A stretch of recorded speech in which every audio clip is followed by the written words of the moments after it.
3 o'clock on this Tuesday. Welcome aboard the Postgame Show alongside Elijah Campbell. I'm Jay Phillips. Appreciate you being with us. Elijah paying homage today to the great Pete Rose. That's right. The Reds are streaking, baby. They won the Ohio Cup, too. Clinched it last night with a win in Cleveland. Haven't won that since 2014. Really? Yeah.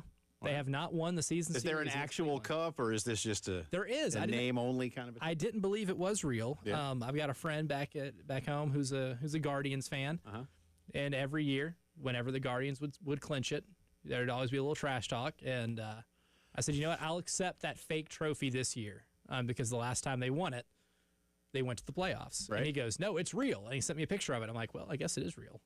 That's so good. it is a literal trophy given to the winner of that series. That sounds nice. Reds haven't won it since 2014. Crazy. Yeah. Well, congratulations. Very excited about Is it. that even more exciting than the fact that the Atlanta Braves just won a game?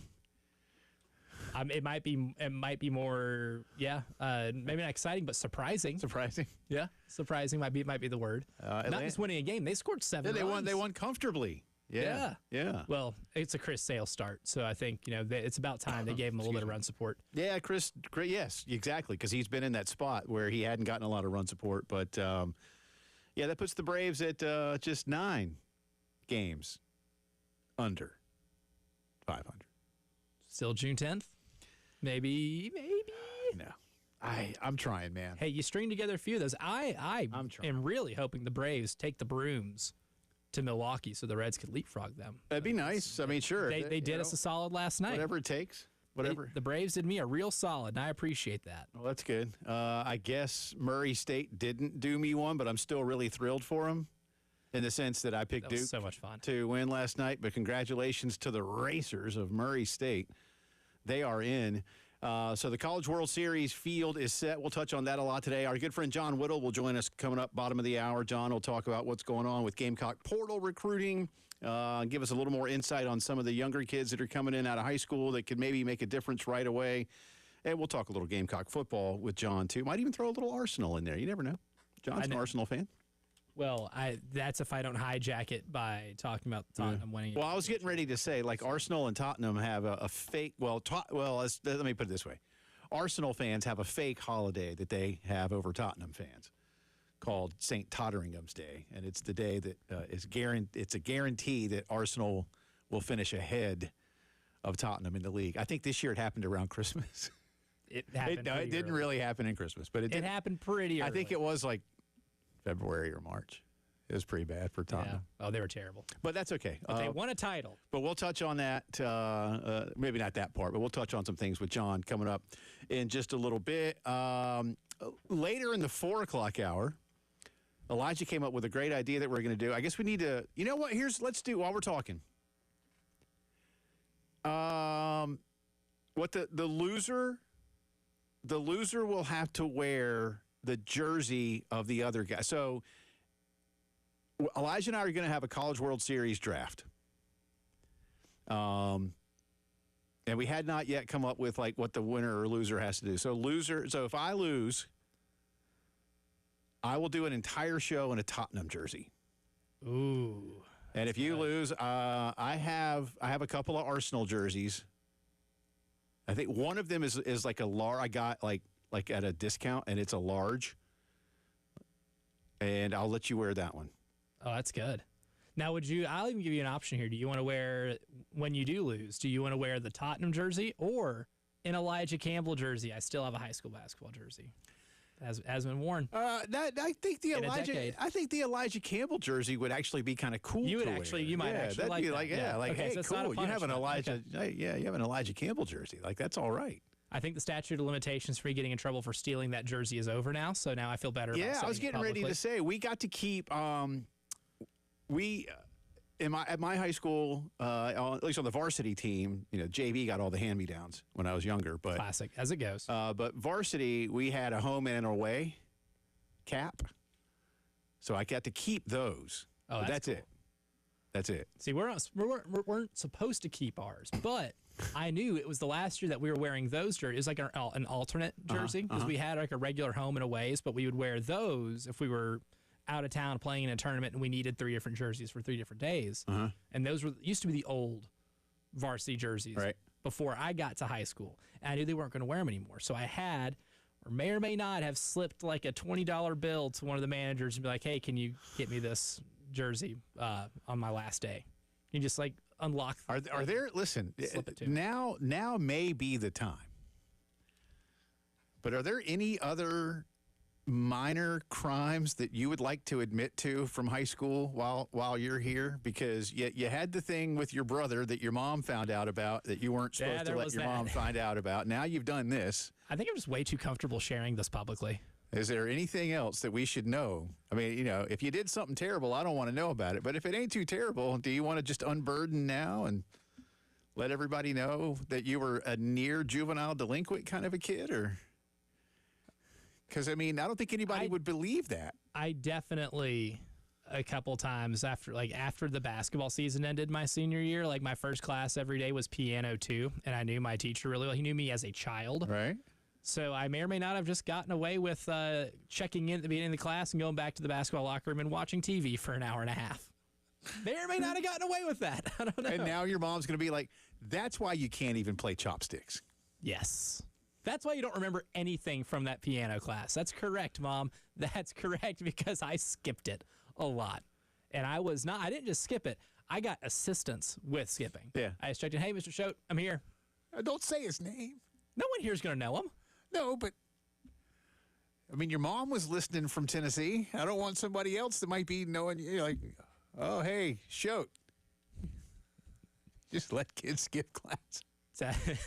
Not just any kid. I was one of his favorites. So, yeah, I don't know what the statute of limitations is. And these could be state-by-state laws, man, just like NIL stuff. So I have no idea. That's true. Is Governor Haslam still the governor? Bill Lee is the governor. Bill Lee now. Okay. Yeah. All right. Say who you need to call. That's right. Make something happen. Well, that guy might be the most popular teacher at Cookeville High School. So that I don't think they would take any action to lose the most beloved figures. That's good. That's good. All right. Well, that makes me feel better. So yeah. Now let's do the rival jersey thing, because unless now let's do that, because that's something that we share. So let's do that. Yes. I'd say you could get like a Mets jersey to make me wear, but then I would intentionally foul it in some way. That'd be a one-day wear, because that thing is going. And I don't know whose it would be, but I wouldn't even feel bad for that person. No, you do it how? I really wouldn't. Yeah. I really wouldn't. Even if it was Grimace's jersey that you ruined. They're like, Jay, why did you force yourself to throw up on that jersey? What do you think? But that's my jersey, not yours. Sorry, Grimace. Don't know what to tell you. This is your stain to clean off now. Good luck. There's a Publix down the street. Go get some detergent. See what happens. But we'll be doing that coming up in the 4 o'clock hour. The draft. I don't know if we said what we were doing. Yeah, the College World Series draft. I said that. Yeah, and so we're gonna pick the teams. I was so caught up in the punishments. That's right. Yeah, I know, right? That's more fun. That is. Yeah. God, I hope I don't lose, because I don't want to be in a Tottenham jersey. Oh God, this would be so fun. Do you have a Tottenham jersey? Not that I own, but I will buy one for the occasion. My wife has one, but I don't know that I could fit in the one my wife has. Oh, even better. You saw me put on that John Elway jersey last November and eat a plate of Rocky Mountain oysters. I did not fit in that bad boy at all. You can see my tummy really well. I can't. Well, we'll see, man. We're gonna find out. We're gonna learn. That'll be a scene, man. That'll be a scene. But we'll be doing that coming up in the 4. Y'all can play along. And hey, if you want to do this with your friends, have some fun and make a little side bet. Before that, we'll do today's start bench drop, back into some Gamecock stuff, but it's not Gamecock players. And we'll tell you what it is in a few minutes. Not quite yet, but I like this one. It's required me to do a little homework today. My entire show prep was watching. Well, you sent a screenshot that gave a tiny little hint as to what one of the choices will be. But and some, if you're, again, I'm being coy on purpose here. If you're of Elijah's generation, or if you're under 40, then this is gonna, it might require you to do some homework. Mm-hmm. But I know, I had it's a to good get one. in the I think we made some good choices on this, and each of the choices is important for multiple reasons.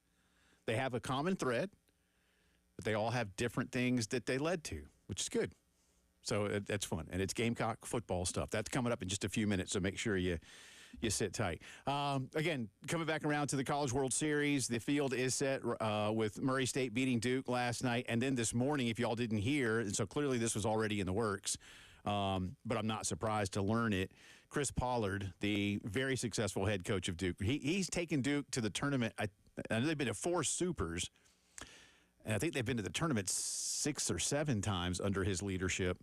They had not been to the NCAA baseball tournament between 1961, I think, and 2014. And he's taken them. He's the coach that's taken them. Maybe they went once, like in the 90s or something. But he will be the new head baseball coach at the University of Virginia. So excellent hire. Excellent hire. Dare we say home run hire? Yeah. I did not put all the 2 and 2 together. Our good friend Aaron Fitt was tweeting about it this morning. He's from Virginia. He didn't go to UVA, but he's from Virginia. And Aaron said in a lot of ways could be kind of that dream job scenario where he gets to get back close to his roots. Virginia puts a lot of money into their baseball program. Now this year they had a little bit of a down year in relative terms, but in 23 and 24, Coach Brian O'Connor, who's now the new head coach at Mississippi State, took him to the College World Series again. And Brian's won the College World Series at UVA. So really strong program. Chris Pollard's done good things. Some will say, and hold it against him, that he's been to 4 Supers without advancing to the World Series. I wouldn't. It's hard. Really, the only one they lost that they weren't favored to win was this one. Yeah. And last night, you can say they should have, but I don't know, man. I mean, that's a good game. That's a really good game. And if you didn't see the end of it, I'm just glad it didn't end the way it did. There was a slide at second with 1 out. That would have made it 2 on a force play. And the second base umpire called runner's interference. Basically said that, because he didn't say he slid out of the baseline. He just said he kind of slid into the fielder. But and so he called an automatic double play, called an automatic out at first. And that ended the game. And so here comes Murray State out of their dugout, dogpiling behind the mound, only to have Chris Pollard come out and go, now, wait a minute. We can review this, right? Like, y'all need to at least take a look. And they all, to their credit, the umpires quickly agreed, yes, we need to review this. And so you see Murray State's head coach come out and motion to his team, guys, come back. They're going to the review signal, I guess, in college baseball is headphones. Yeah, it's the headphones. Headphones. Yeah. And so they pulled the team off, and they did indeed review it, and they overruled the call and said, no, the runner was sliding properly. And I thought so. I know some of you. I think so, too. Yeah, I think some didn't, and I get it. It's a very, subjective call. But I thought they made the right call, and so Duke had one more at-bat, and then a ground out made it happen, and so you get to win the proper way. But that would have been a terrible way to not just end a game, but to end someone's season, and to end someone's season with the opportunity to go to the College World Series. Oh, imagine if Murray State, like that next batter, like hits a home run, walks it off. Right. Because it was a one-run game. Yeah. If he walks it off right there, if you're Murray State forever, you'll have pictures of you dogpiling at Duke Stadium after thinking you went to the College World Series, only for it to not be that way. Yeah. I texted you last night after that, and I said, if Murray State finds a way to lose after this, I'm going to be sick for them. Yeah, I would have too. I would have felt terrible, but at the same time, it would have been the right call. They would have made the right call, and that's what I care most about. But Chris Pollard moving on. Duke is looking like they're going to hire LSU's top assistant who used to work at Duke. So he may be heading to Durham. Well, that's not a done deal yet, but that seems to be the leader in the clubhouse. All right, 803-404-6100. We're going to come back. Remember that number. You can send it in on the Firehouse Subs text line when we give you today's start, bench, drop, very classic Gamecock football moments. You're going to like this one. And it's next on the Postgame Show.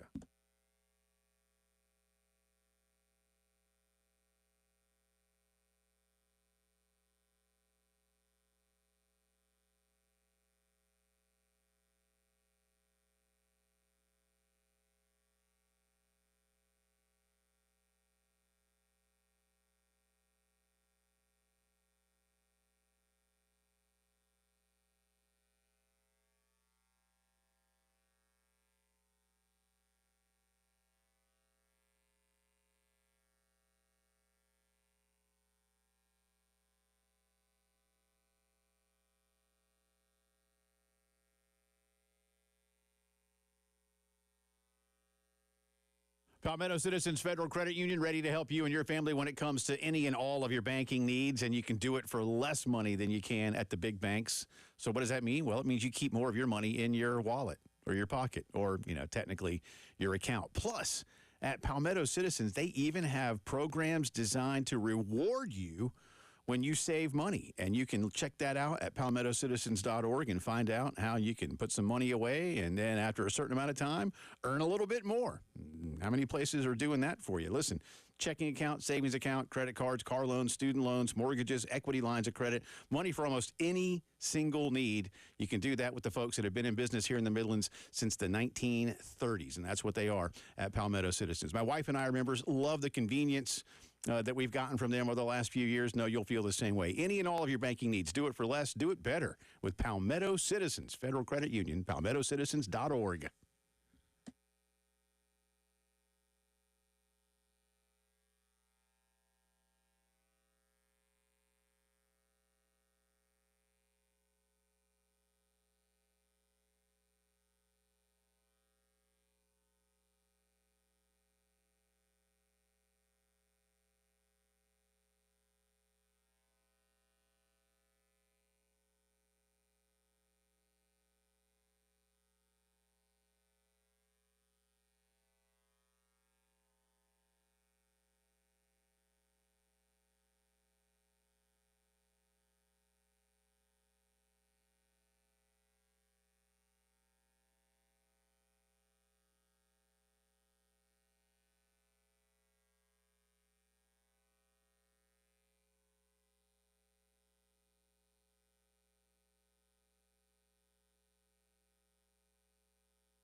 Welcome back into the Postgame Show, 20 minutes after 3 o'clock on this Tuesday. Jay Phillips, Elijah Campbell with you. John Whittle of the Big Spur will join us coming up in just about 10 minutes' time. Looking forward to talking with John.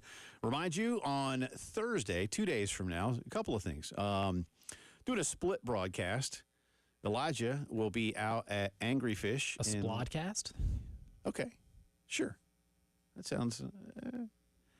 Elijah drew the short straw. He gets to go drink beer again. Oh, darn! Ow! Somebody's got to do it.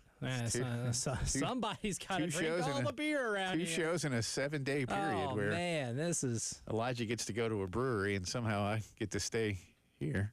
I guess now, see, this is where it gets tricky. Now I have to drink enough for the two of us. Man, pulling for you. Straw couldn't be shorter. Oh, man. For you. Just bring me something back, will you? Bring me something back. But Elijah will be out at Angry Fish, and at 4 o'clock on Thursday, he'll be there the whole show, 3 to 6. At 4 o'clock on Thursday, Jeremiah Donati will be with us, the athletics director, University of South Carolina. So looking forward to talking with Jeremiah. And Friday, Ben Portnoy is going to be with us with the latest on what's going on. He's at the AD's meeting in Florida this week, so he will be coming back with intel on... Anthony Davis is having a meeting all at once. They didn't know there are that many of them to necessitate an entire meeting. Yeah, so... apparently, he said, I saw his tweet today, there's more than 90 of them there. So it's a whole Anthony Davis convention. Oh, Lord. Yeah. I imagine there's a lot of people named Anthony Davis. I think so, yeah. I mean, that's fair. That's probably it. Have you ever thought about, like, making an entire Facebook group or something of people the name Jay Phillips, getting you all in a group and say, hey, this is all the Jay Phillipses I could find No, on but Facebook? I know there has to be at least one more, because when I first signed up for Twitter, I was like, well, nobody's going to have my name because I spell it with just one L. And lo and behold. You'd be amazed at the people that share your name. So, yeah, somebody in Minnesota. See, I thought with a name like Elijah Campbell, I thought there'd be nobody else Elijah Campbell, right? Well, there's a player in the NFL that plays for the New York Jets. He's like a third-string corner named Elijah Campbell. Wow. And every time he's activated or put on the active roster and the Jets tweet it out, my mentions blow up. That's good. Like, congrats. Yeah, you're starting today. That's fun. And that's why the Jets are so bad, is because I'm a third-string corner for them. So yesterday we've been doing start bench drop now for about a week. It's been fun. Appreciate all the interaction, especially on the Firehouse Subs text line or on Twitter. Back to a Gamecock themed one today, but it's a little bit different. We're going to have you start, bench, and drop 3 games, and they're not just any games. They are all wins by Gamecock football in Clemson. And on top of that, it's not just a win in Clemson. They all had either larger meaning or took on sort of a mythical quality. So in order, 1984 win at Clemson. Special for a number of reasons. A, it's always fun to win for Carolina fans in Clemson. That's Carolina's first ever 10-win season, and that was the 10th win. And it was a hell of a game. Oh, remarkable. Carolina was getting their butt kicked, and then they won. 21-3, and that offense was sputtering. It was not good. Oh, it wasn't. Mike Holt ran for his life for 3 quarters. I was not in Clemson for that game, but a lot of you probably like me. There was a pay-per-view, like a closed circuit broadcast at the Coliseum. Ooh. Yeah. They didn't have it. Wasn't on TV, man. I mean, Carolina was good, but Clemson was only like they were 7-4 that year. Yeah, they're 7-3 going in. Going in, yes. I mean, they were good, but they weren't like what they had been. But still, like 3 years removed from a national championship. But a heck of a finish, and Carolina went right down the field and scored the winning touchdown. Well, the tying touchdown. Then you had to have the PAT, which was missed. I know, that's the thing. That's what people have to remember. It was missed, and Clemson committed a penalty. It was too many men on the field. Yeah, too many men. That's right, too many men. It was some kind of 5-yarder, or at that point, I guess it's just a half the distance penalty, but some kind of like procedural penalty. And that wasn't even the first penalty on a field goal that Clemson committed in that game that allowed South Carolina to score more points, because the first touchdown they scored, Carolina was just going to settle for the field goal. Shanks the kick. Yeah. Roughing the kicker. Next play, they scored a touchdown. With 40 seconds to go in the half. That was wild. So the game, at halftime, it was an interesting game by then, and then Carolina had a safety early in the and another field goal. So 22-21 final, but Carolina won that. So that's the first one. Then flash forward 10 years to the 1994 win in Clemson. The Gamecocks beat the heck out of the Tigers that day. I think the final was 33-7. Steve Tannehill had a big day. Did it to him again. And remember, that was his second win in Clemson. And remember, Carolina had the trick play on the second half kickoff. But why that game was important is because it got Carolina to 6 wins for the season. And they did go to a bowl, on January 2nd, actually, against West Virginia. And that ended up being Carolina's first ever bowl win. So it got them bowl eligible, A, and then B, they went on to beat West Virginia. So that game had a lot of significance. It was only uphill from there, from the Brad Scott era. That's right. And it did not go. No, it did not. No. The offenses. But it was promising. Hey, listen, the offenses were, until 97 at least, the offenses were dynamite. That was a fun watch. They just couldn't tackle anybody, man. But they did that day. Yeah. Well, that day they did, yeah. And then the third game is 2012, the win in Clemson, what is now affectionately known as the Dylan Thompson game. Dylan, of course, had to come in. Like I say, he had to start that week because Connor had gotten hurt against Wofford. Yeah, another reason sometimes why you don't need those FCS games right there before you play, arguably, the biggest game of the year, at least in some people's minds. But Dylan Thompson had a heck of a night. Remember, he had the 3rd and long, which, again, became in and of itself the moment of the game. But Carolina won that one. That DJ got them. Swearinger hit was that game. Yeah, standing over. And that was a 10th win as well. And then Carolina would go on to win the bowl game, I guess, that year against Michigan, Michigan. So all three had a level of importance. So start, bench, drop. 1984 win at Clemson. 1994 win at Clemson. 2012 win at Clemson. So if you want to chew on those for a while, I have not made a decision yet. I've been really wrestling with this because, again, I think some of this could be how old you might be and what it means to you. See, that's why I wanted to do the homework this morning. Yeah. To make sure that I'm not just young guy. But at the same time, like I say, these aren't just wins at Clemson. They each had their own significance in terms of what they mean still to Carolina. And don't forget, too, I didn't think about this. The 1994 game was also Bob Fulton's last broadcast at Clemson. Wow. Yeah. And he didn't get to call the trick play kickoff because they honored him at halftime. And he wasn't back up in the booth yet. Isn't that crazy? That's nuts. Yeah, that is nuts. I do remember that was a beautiful day, though, up in gorgeous in Clemson, South Carolina. The broadcast I caught, on YouTube was the full 3.5-hour commercials and all Jefferson Pilot broadcast. Which, go back. I highly recommend someone who's like me, who wasn't born yet at the time of that game, to go back and watch just to see the game, but also just check out some of the ads in between during the commercial breaks. That's hilarious. Some of them rich, just hilarious to watch now. So hit us up. Age gracefully. 803-404-6100. Start bench drop. 84, 94, 2012. Football wins at Clemson. We'll see what John Whittle thinks of those. And some baseball talk and some current football talk. Our good friend John Whittle on the beat for the Big Spur joins us when the postgame show returns.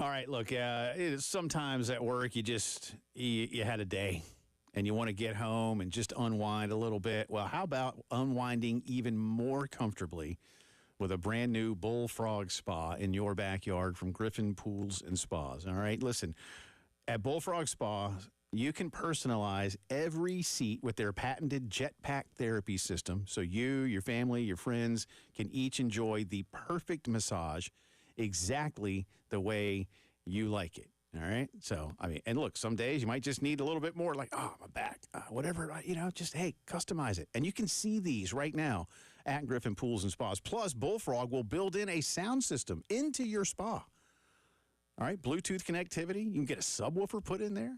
All right. So you can rock out or whatever it is you like to do with your Bullfrog Spa. Check them out right now near the Lake Murray Dam, Griffin Pools and Spas, and online, griffinpoolsandspas.com.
Time to talk some off-season Carolina baseball. Our good friend John Whittle of the Big Spur joining us here in just a second. Get into a little football with John as well. And then speaking of college baseball, coming up top of the four, Elijah and I will have a College World Series team draft. So we're going to have some fun with that as the CWS gets underway on Friday. Coastal will be getting things going with Game 1 on Friday afternoon. So that'll be happening during our program. Looking forward to touching on that and a whole lot more, but always a pleasure to have our good friend John Whittle on the show. Thank you, sir. As always, we all know now, because it's been discussed a lot, you had a really deep look into all the problems with Carolina baseball this past season and what could be fixed to kind of get things going. I've known you a long time, and I know maybe you weren't going for some of the things that happened, just kind of like how did things go wrong? What have you learned more about all of this in that time, John? I don't know about what more I've learned. I learned a lot that I put in there. Right. It's the coaching staff, to their credit, has tried their best to move on from last season and recruit as much talent as they can through the transfer portal, and they've done a pretty good job in doing that so far. I think they've done a good job of holding on to some of the players who are up in the air as to whether or not they wanted to stay or go, and provided a decent foundation to go ahead into next year. When you look at ahead, I know you've been on our program, and you've certainly said in the writing that you do on a regular basis that maybe the record of the team didn't match the ability of the talent. How important was it for this team to keep some of those guys? And part B to that, John, is there now maybe a greater understanding from both sides, from players to coaches and vice versa, about what it is that everybody's looking for to get this program back on track? We've talked about it. There were a 1 seed and a 2 seed the last couple of years. This was not a dire straits kind of situation, but how quickly can things be turned back to what everyone expects this program to be?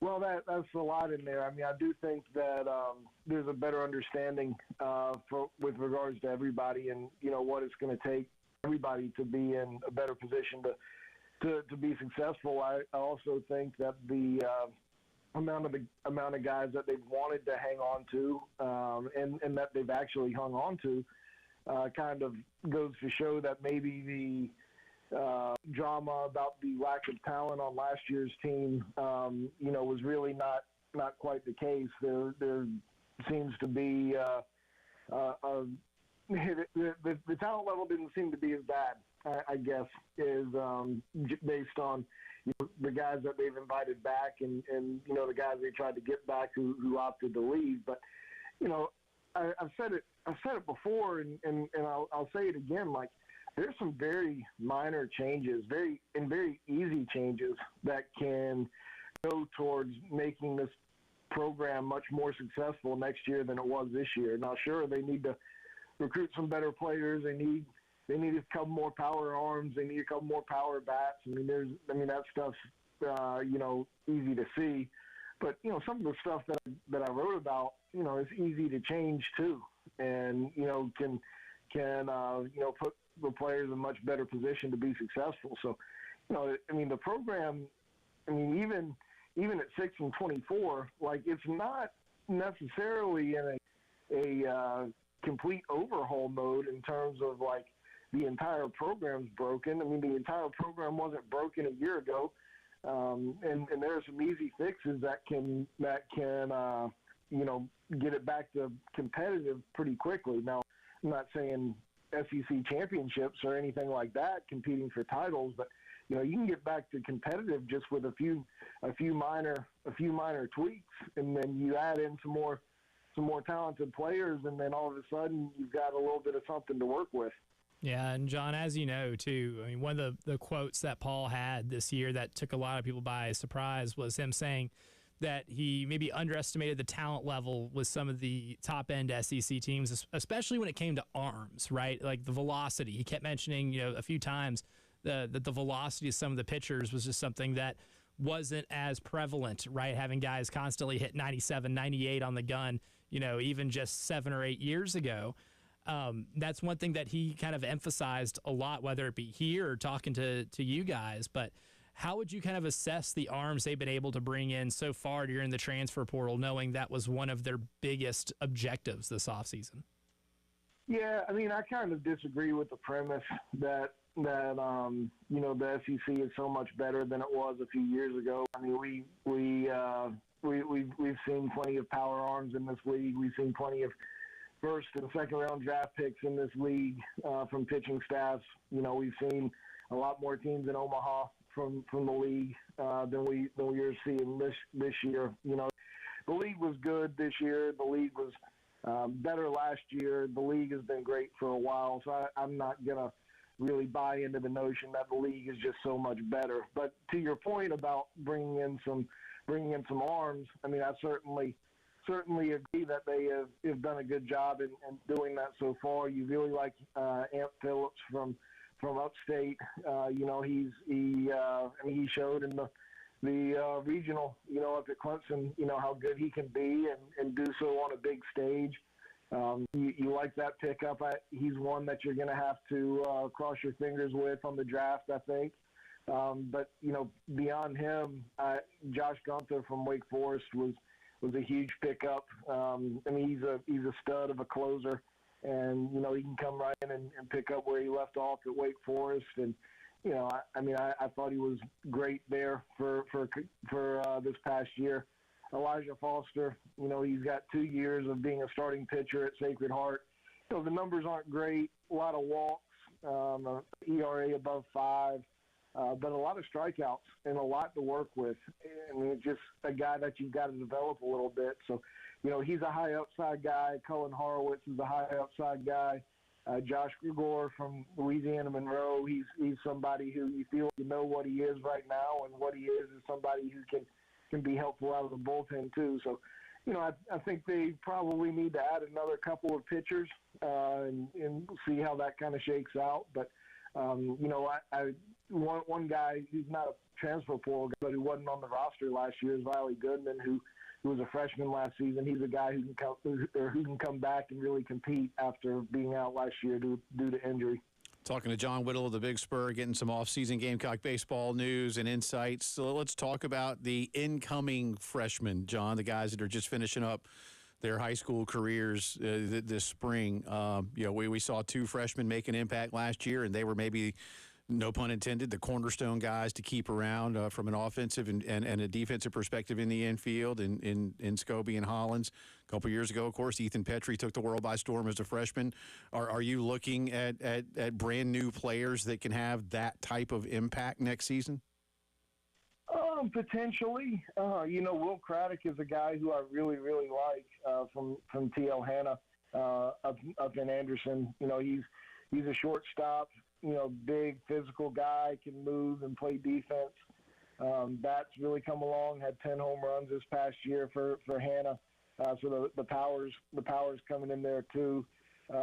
He's more known as a glove, and to be honest with you, at his size and those physical attributes, I really like him. Now whether he has a shot to play that kind of role next year, you don't really like playing freshman at shortstop if you don't have to. You'd rather break him in another capacity, and I don't know where that would be. So, but he's one I really like and one to watch. Brandon Cromer from Lexington, he just had surgery on his elbow, so he's going to be out from pitching for next year. But I like him as a hitter better anyway, to be honest with you. And if he's not worried about that pitching side of things and can worry about the offensive side, I kind of like that better for him. He's an outfielder and could be a starting outfielder next season. With the Gamecocks losing everybody, all of their starters from out there, so I like him a lot. Noah Franklin, if you can get him through the draft, he's not West Ashley Ridge, I believe. Former Ashley Ridge guy, played at TNXL Academy down in Florida this past season. He's really kind of blown up as a prospect, but he'd be really helpful to have behind the plate next year. And I think those are the biggest guys. You throw Luke Roop in there. He pitched out of state this year at Grace Christian, but is a South Carolina native. His stuff was maybe not quite as good this high school season as it was over the summer, which might help, get him through the draft. But he's got a high velocity fastball and a plus breaking ball too. So, I think while the class is small for South Carolina, there's six guys in it right now. I think it has a chance to be productive. I don't know that you're going to see an everyday starter like a Scobie or a Hollins in there, though. John's agreed to hang out with us here a little bit more on baseball and a few Gamecock summer football notes from Mr. Whittle. You're listening to the Postgame Show.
Homeowners looking to make some improvements around the house, call Palmetto Citizens Federal Credit Union first. Take advantage of the equity you built up through the years, and their home equity line of credit is a great way to do just that. Listen, you can do it for lower rates and fewer fees, lower closing costs, too. I mean, listen, any amount of money that you can save, hey, that's more money to put into those improvements. Need a new kitchen? Maybe you want to build an addition, maybe a deck out back or a pool. Maybe the kids need a new bathroom before the school year starts because they're always yelling at each other on the way to school every morning, or at least before they go to school. Hey, any of those things on your list? Palmetto Citizens ready to help you out. And again, you can access that line of credit over a 10-year draw to assist with all of your needs and goals. Great people to work with. They know the local community because they've been in business here since the 1930s. Apply online today at palmettocitizens.org or visit any of their 14 convenient Midlands locations. That's Palmetto Citizens.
Welcome back in. Final few minutes of our first hour. Coming up top of the 4, Elijah and I get back into some College World Series discussion, including a College World Series team draft. Yes, it's not a bet. It's a competition. There's a bet attached to it. Well, there's a loser's punishment. We'll get into some of that a little bit later on. John Whittle joining us. I told John what it was, and he's definitely cheering for me. Oh, good. Okay, good. He's cheering for me. He is, yeah. He's on your side. Yeah. Well, thank you. I mean, that's good because John's an Arsenal fan, so there's that. But John and I are now made, like Arsenal fans everywhere, to sweat another summer of trying to get someone who can score goals. So apparently that matters, John. To score more than the other guy. I think that's how you win in sports, right? That's what I've heard. Yeah, so there's that. How much more recruiting is there to do this summer? Are the high school kids, is that it? Is this really now about the portal in terms of filling the holes on the roster for the Gamecocks?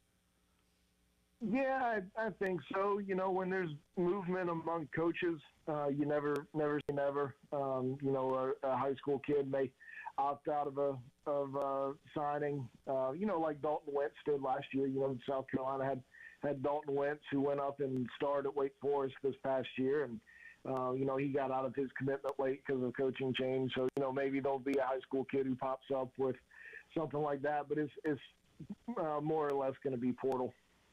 Before we get you out of here, obviously football beat will be back in your future very, very soon. What are the biggest things you're looking at? We know expectations are higher.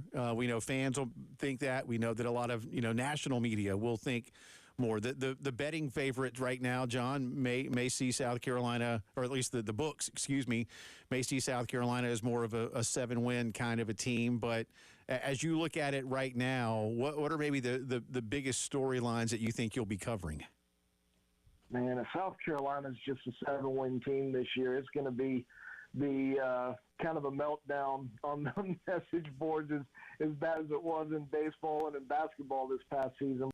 Please let it be higher than 7 wins. You know, there's certainly several things to look for. I mean, I think at the top of the list is just kind of how things come together with Machula and the offense. You know, we got a little bit of a taste in the bowl game, but not really a true sample of what we're going to see this upcoming year for 1,000 different reasons. And you always are just curious what it's going to look like is for an offense when you have a new coordinator. Even with the same quarterback and some of the same weapons and some of the same offensive linemen, like you still never really know what it's quite going to be. So that's kind of at the top of the list for me. But the leadership on defense, I think, is certainly a huge thing and a big question mark that you're going to have answered. You lost all of your leaders at all levels of the defense, and that's such a huge deal on that side of the ball.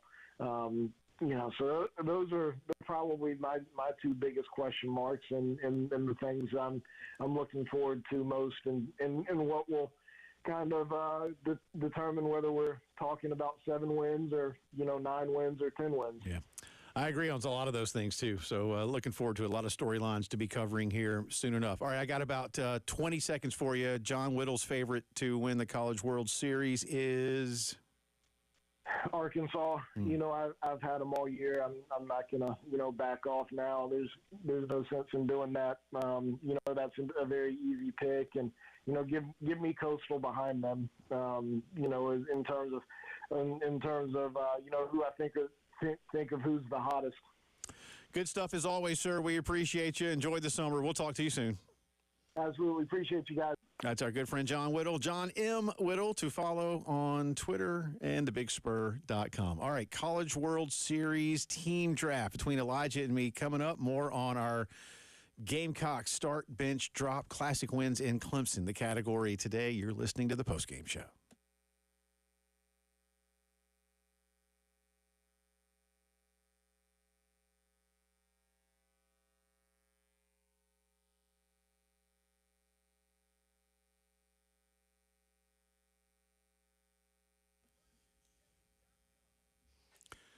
How you watching what you watch? Can you do it better? Of course you can. Do it with integrated media. Listen, I've been saying it for a while here because it's true. Now is a great time to call integrated media and get ahead of the fall sports rush, all right? Because they're always busy, all right? Because they're so good at what they do. But if you've been dreaming of a new home theater system or even an outdoor system before football season, call now, 803-948-8327. Fantastic televisions from Sony and Samsung. Amazing Dolby Atmos sound inside or outside, wherever you want it. And listen, the equipment outside, if you want an outdoor system, it looks just like inside, sounds just like inside, built to be outside all year long. Plus Wi-Fi that works everywhere for better gaming, better streaming, better working. 803-948-8327. The very best in home theater comes from integrated media.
Four o'clock on a Tuesday. Welcome back in. It's the Postgame Show alongside Elijah Campbell. I'm Jay Phillips. We are broadcasting live inside the Herndon Chevy Studios in downtown Columbia. Wherever you might be, thank you for choosing to be with us. We appreciate you. Thanks as well to our good friend John Whittle for joining us in the last half hour, talking some Gamecock baseball off-season moves. John is very in tune with the talent all around the South and beyond. And if you missed it, just tuned in, Elijah will have that up on the podcast page for you and on the YouTube page or wherever you find that stuff. I don't know. It might be, if you rip it on LimeWire, that's none of my business. Sure. I won't tell on you. Is that still a thing? No. Napster still a thing? No. My younger brother got my mom's computer flagged for downloading an entire feature-length film on LimeWire once. Oops. And it was one of the Alien remakes. How your mother hasn't, locked you and your brother away? I don't know. I know she's definitely wanted to. You remember how we had that discussion? But you have a sister who's an attorney, so she'd probably get you off on a technicality. Yes, exactly. And that's what she's here for, is to get us off on a technicality. Sure. She actually, it's funny you say that. She's watching right now, and she says it took a lot of restraint. I believe you. I believe her. Boys are monsters. Boys are. May my mother rest in peace. There are days I think back, I'm like, man, boys are demonic. Thank God I have 4 girls. I don't know what I would do. Especially 2 boys within 3 years of each other. Yeah, man. I mean, I don't know how y'all didn't break everything. Broke a lot of stuff. I believe you. Yeah, but I believe you. Thankfully, not everything. Well, your mother's a saint for putting up with that, so that's good. I can tell you it wasn't easy. Tested that woman's patience. Start, bench, drop. Today's category, Gamecock Classic wins in Clemson. Not just wins over the Tigers, but wins at Death Valley. 1984, Carolina's first ever 10-win season. That was the 10th win. Had to do it in thrilling come-from-behind fashion. Mike Hold leading a game-winning drive with just a couple of minutes left. Scored with, how much time was on the clock? Like 30 seconds on the clock when they scored, give or take? It was about a minute. About a minute? Okay. About a minute. Okay. I know you watched it again this morning. I can't remember. I know it was late. Watched the full game. No, it was late. And Clemson dropped a pass near the 50-yard line that would have set them up. Could have been 1st and 10 with about 35 seconds, which would at least give them a chance to throw it in the end zone. One thing I've remembered about that game, and I know you watched it today, so you can put the timestamp on it for me. I remember Carolina tried a trick play that almost got intercepted. Yes. Quentin Lewis. Took a pitch. Yeah, and threw it back to Mike Hold, right? Yeah. And the Clemson safety, I can't remember who it was. The Clemson safety jumped it and had 2 hands on the ball. That should have been a pick 6, right? If I remember right. On the game-winning drive. Yeah. Yep. I took note of that. Yeah, I remember that being like, man, that was lucky. And Scott Hagler did not have the best day kicking the ball, but had 2 misses, including the game-winning PAT. Not called back, but given another shot because of a penalty. Right. But he did, and he missed 1 field goal that did count, but then drilled a 41-yarder to make it 21-15 to allow them to be within a score so they could tie it or win it late.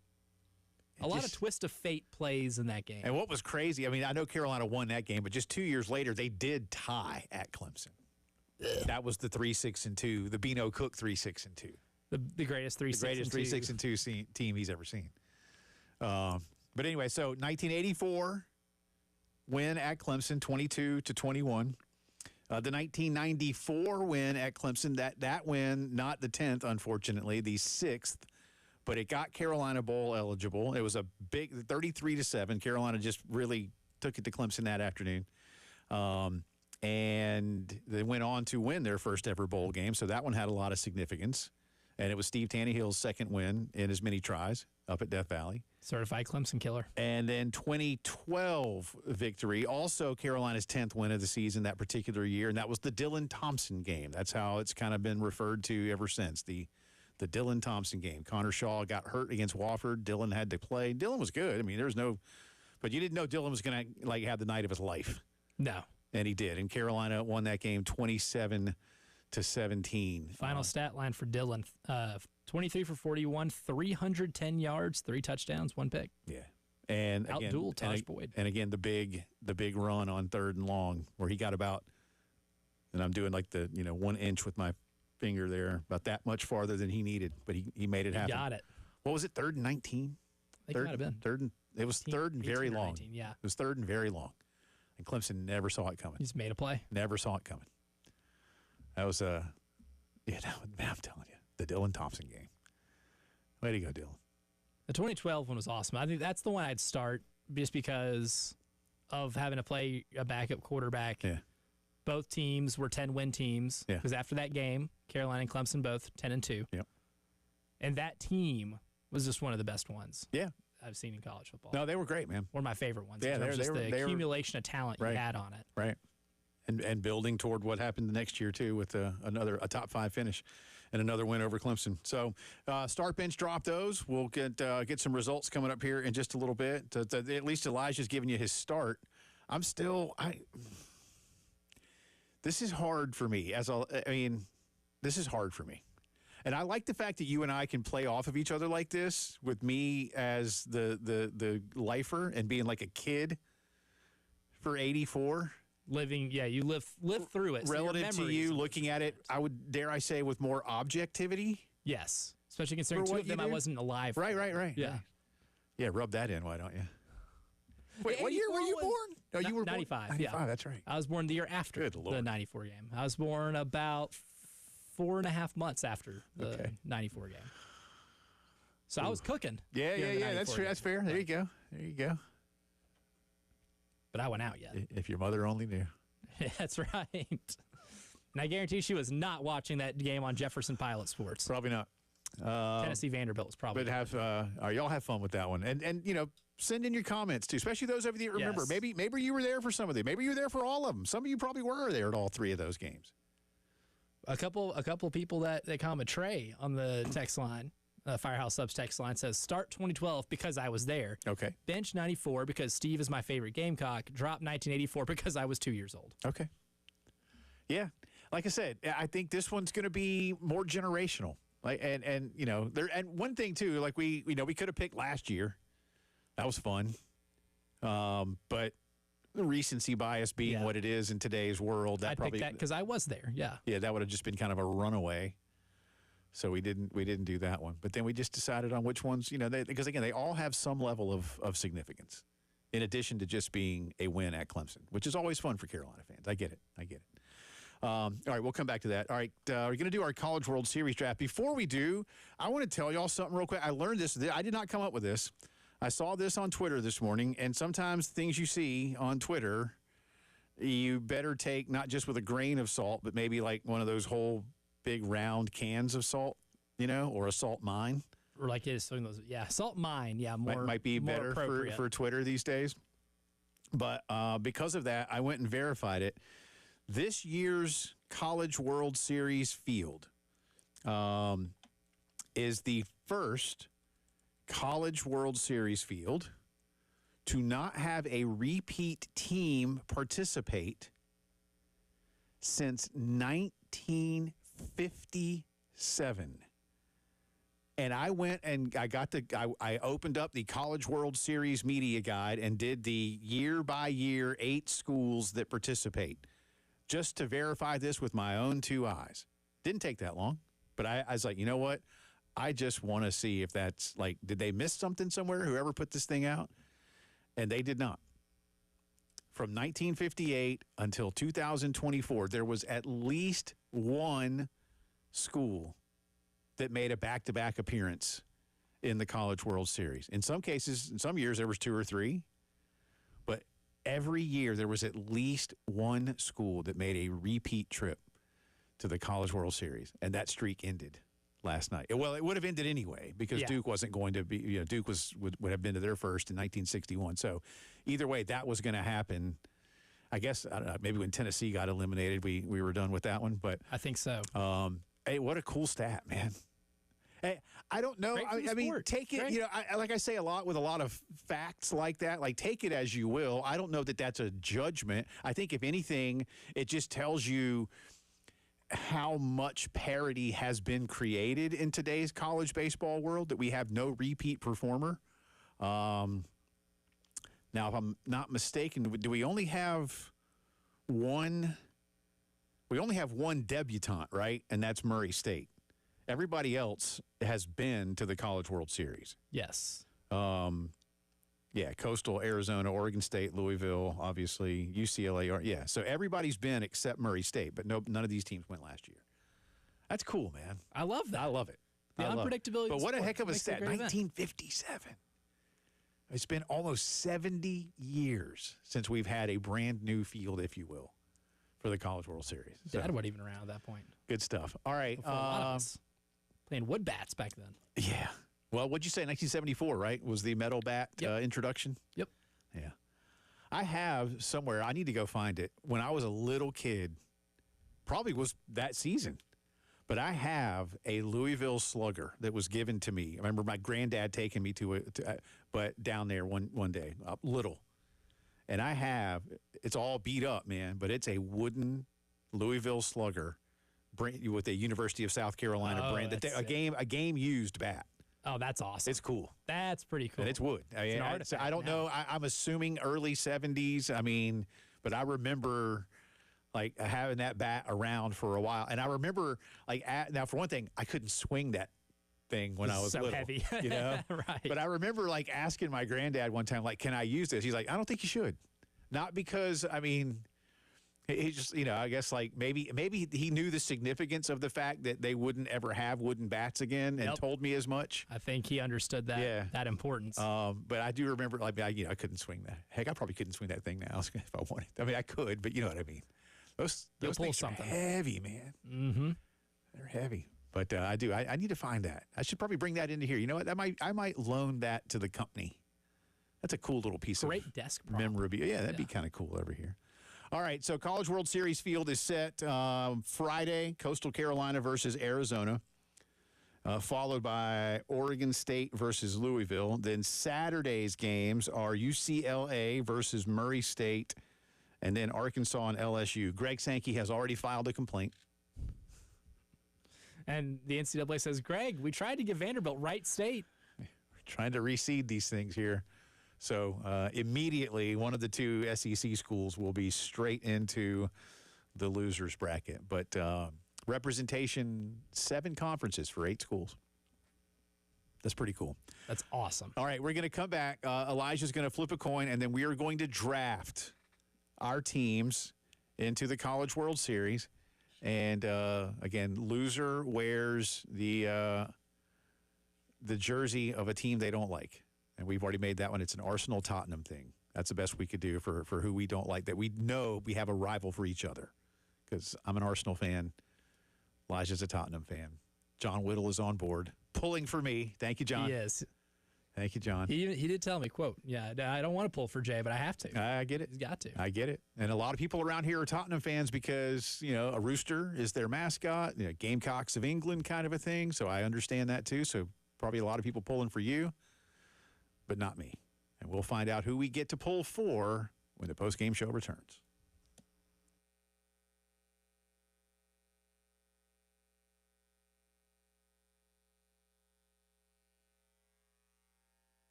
Waking up a little stiff with back, neck, shoulder pain, anything like that, get yourself back in the game at the Joint Chiropractic Centers. Their goal is to improve your overall health with affordable, convenient chiropractic care, help you maintain your body and prevent those reoccurring problems that nag you from time to time. You can be in and out quickly at the Joint. Don't have to miss your lunch hour or any real time at work, Monday through Friday, 10 to 7, Saturdays, 10 until 4. You never have to worry about insurance either. And at the Joint, they're FSA and HSA approved.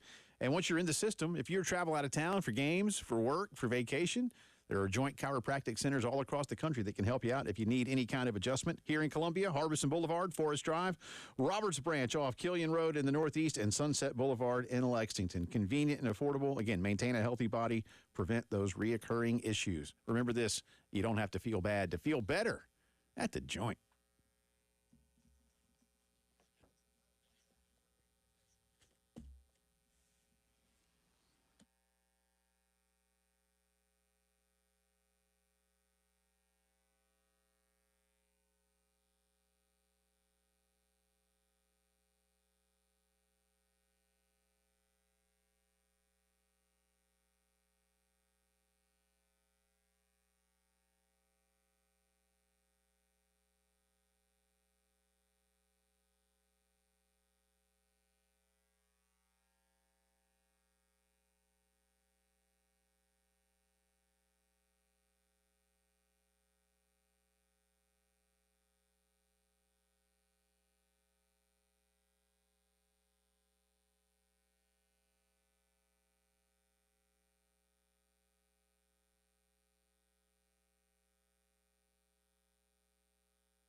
Welcome back into the Postgame Show. Sorry, I like that bump to run long, but y'all know that by now if you're a regular listener. It's one of my favorites. We got some good ones. I think that's another thing we're doing this summer, though, right? We've pledged that to one another and have yet to follow through. On adding a new bumps. change. Oh, I've got an entire list. I don't on my want to phone. take anything away, really. I like what we have, We have some good ones. but some of my old ones are still on the halftime show, which is the show I used to do. But I never say the name of that show, which is good. No, you've never done that. Not once or twice or 3 times. It's been a while, Or though, numerous which means times. I just jinxed it. Which means you're going to do it to end this segment. Soon. You're going to tease the break by saying you're listening to the halftime show. Guarantee it. Wow. We need a second bet for that one, don't we? We do. All right, let's do this. Elijah and I are going to have a College World Series team draft, snake draft. Yep. So, you want me to call it in the air? Ooh, that's a good idea. Or do you want to call it in the air? I mean, I'll let you call you're it in the air. flipping. I've got, I'm flipping. I got a Or die. do you want me to call it? I'll tell you what. I'll call tails. So you flip it. All He calls tails, and it is heads. right. Okay. So That you is go FDR's first. Well, that right you. there. So your choice. Do you want to go first, or do you want to? I would love to go to get because you know if you go first, that means I get 2 and 3. So. That's true. I think I only need one. Because here's the point system. Right. I'm awarding 1 point for every team win Right. on your roster. Right. Minus 1 point for a loss. 2 points if the team makes the title series. 3 additional points if they win the whole thing. Okay. All right. So you. I go think we should go ahead and establish too in the championship series. You do get a point for team. You get an additional point if your team wins a game in that championship series. Okay. Got it. Hey, I'm trusting you at this point with the scoring system. I don't do math. So that's all you. All right, you go first then. All right, this is easy. Give me Arkansas. Yeah. I get 2 and 3. You do. I want Coastal. And I want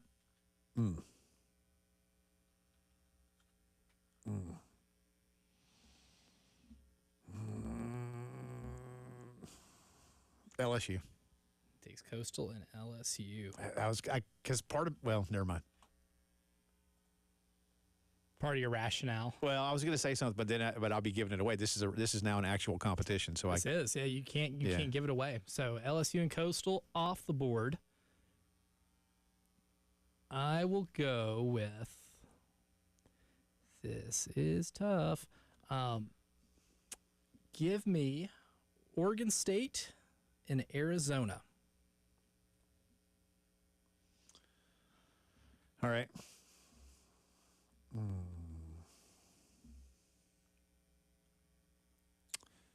Don't.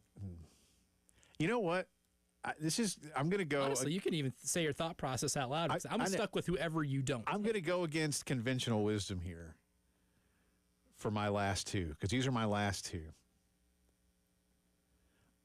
I like what Arizona has been doing, so give me Arizona.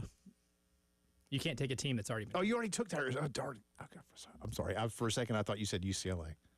In my head, I had the other. It was, in my head, it was down between UCLA or Arizona, right, and I was like, you know what, I'm gonna roll with and I have this, it written down here Arizona. too. I'm sorry. I could just for some reason in my head.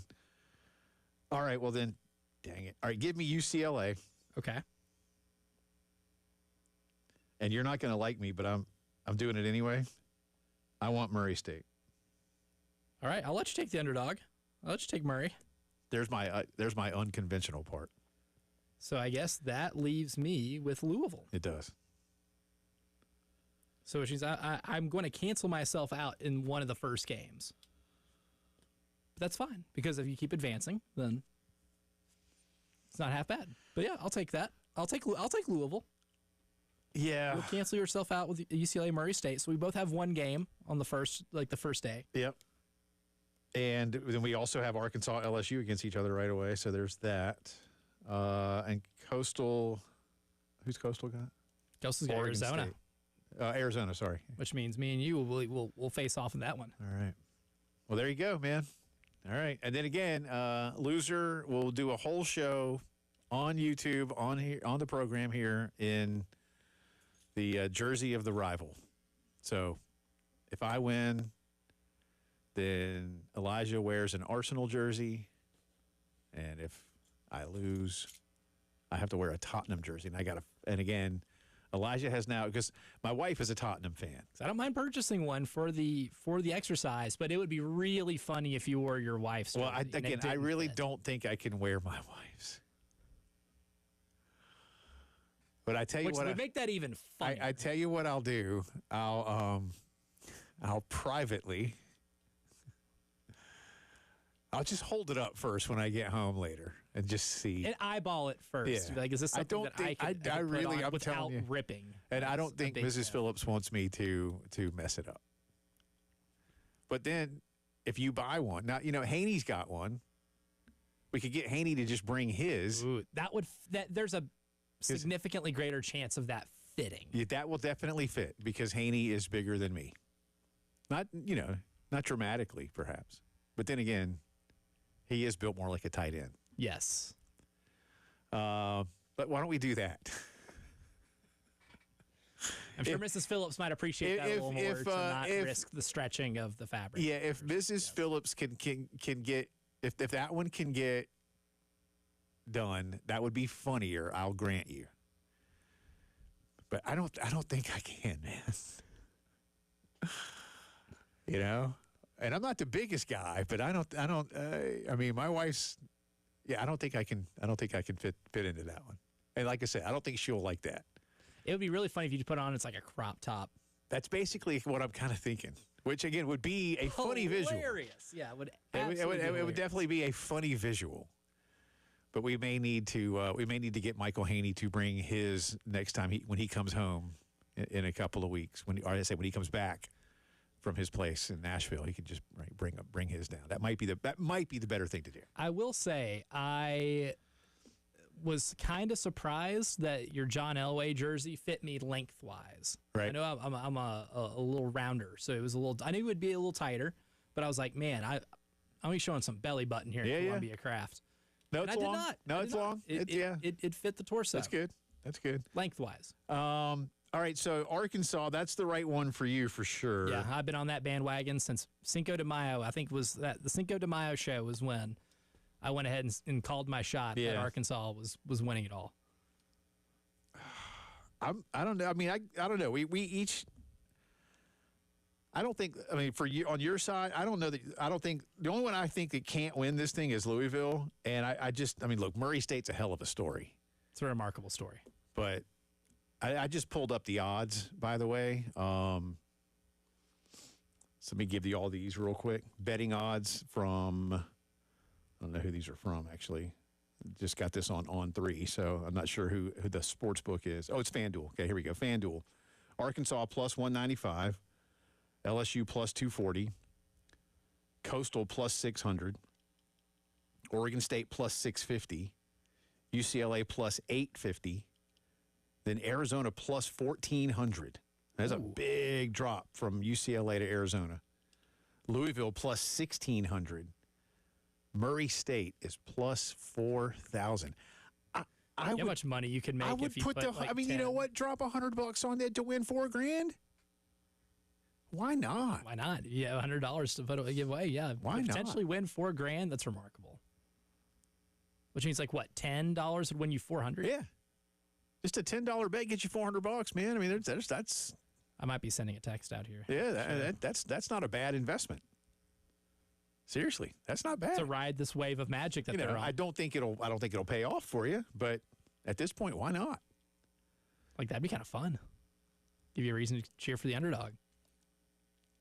LSU looked in control. The entire Arkansas series, looked in control. Coastal was in control.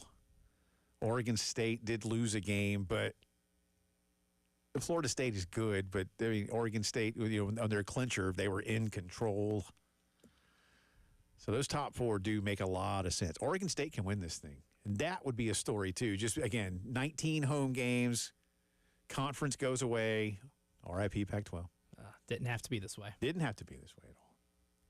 So I don't know, but Coastal. And again, how many of you? I'd like to know how many of you are pulling for Coastal. I know I am as just a casual observer.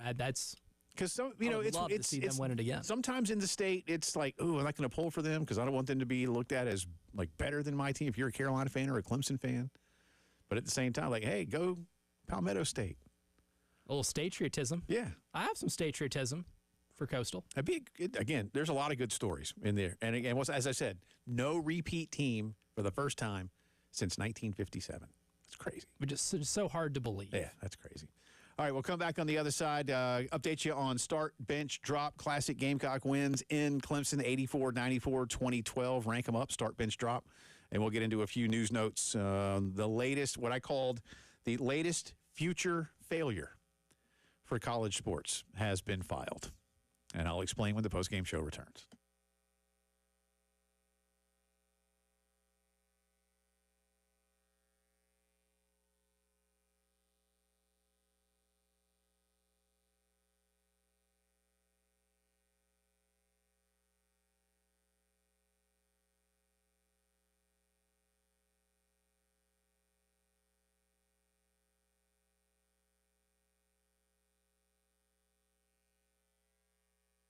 Guys, as you get a little bit older, it's just not the same, is it? There are a lot of things that are getting a little bit different for you. Get to the root of the problem and get back to feeling the way you want to when you see the experts at the men's clinic. Dr. Dan Balknight and his team have been doing this for a long time. Listen, there's a lot of things that you might hear about call this number or take this pill.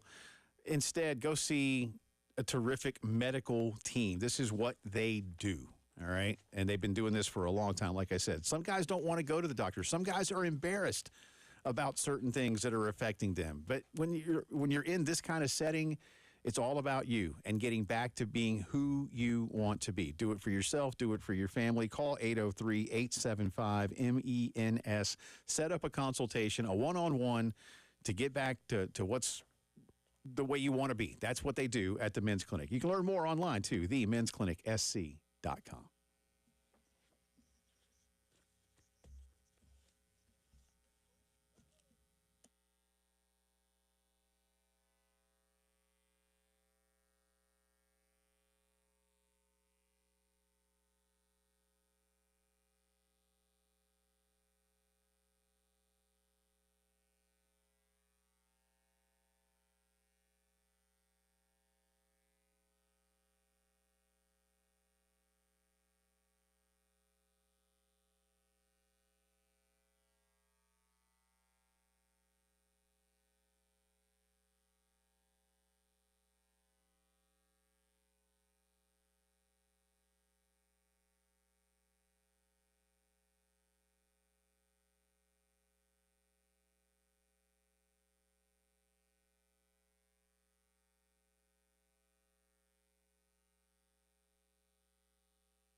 From the Wetzel's Automotive Traffic Studios, I'm Elijah Campbell. The few accidents to get to you, they're causing some issues on the roadways here in the Midlands, starting with an accident that's got 2 lanes blocked on I-20 westbound at US 521 near exit 98. We also have other accidents causing more minor traffic backups, like on Augusta Road near Watling Road, Dutch Fork Road, Highway 76 at US 176 in Broad River, South Lake Drive near Highway 602 in Platte Springs Road, South Lake Drive at I-20, and on Two Notch Road at Sparkleberry Lane.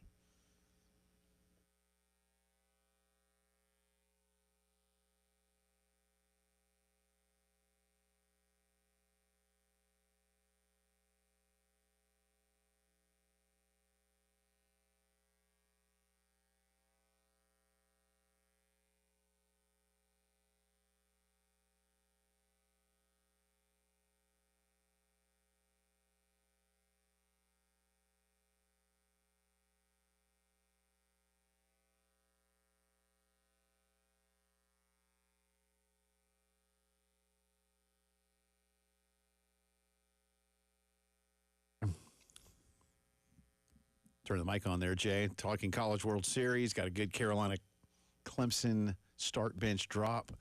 3 classic wins for the Gamecocks at Death Valley, 1984, 1994, 2012. Update you on those. I'm still, I will make a pick. I'm not going to sit on the fence. I will do a start bench drop, but I'm still torn. I think I know what I'm going to be doing, but I'm not quite there yet.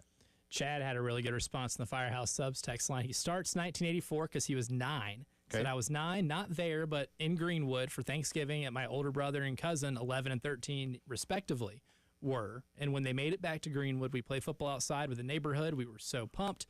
He benches 2012, missed it, and dropped 94 because he was still living in Illinois. All right. So Chad has some very fond memories of the 84 win. Yeah.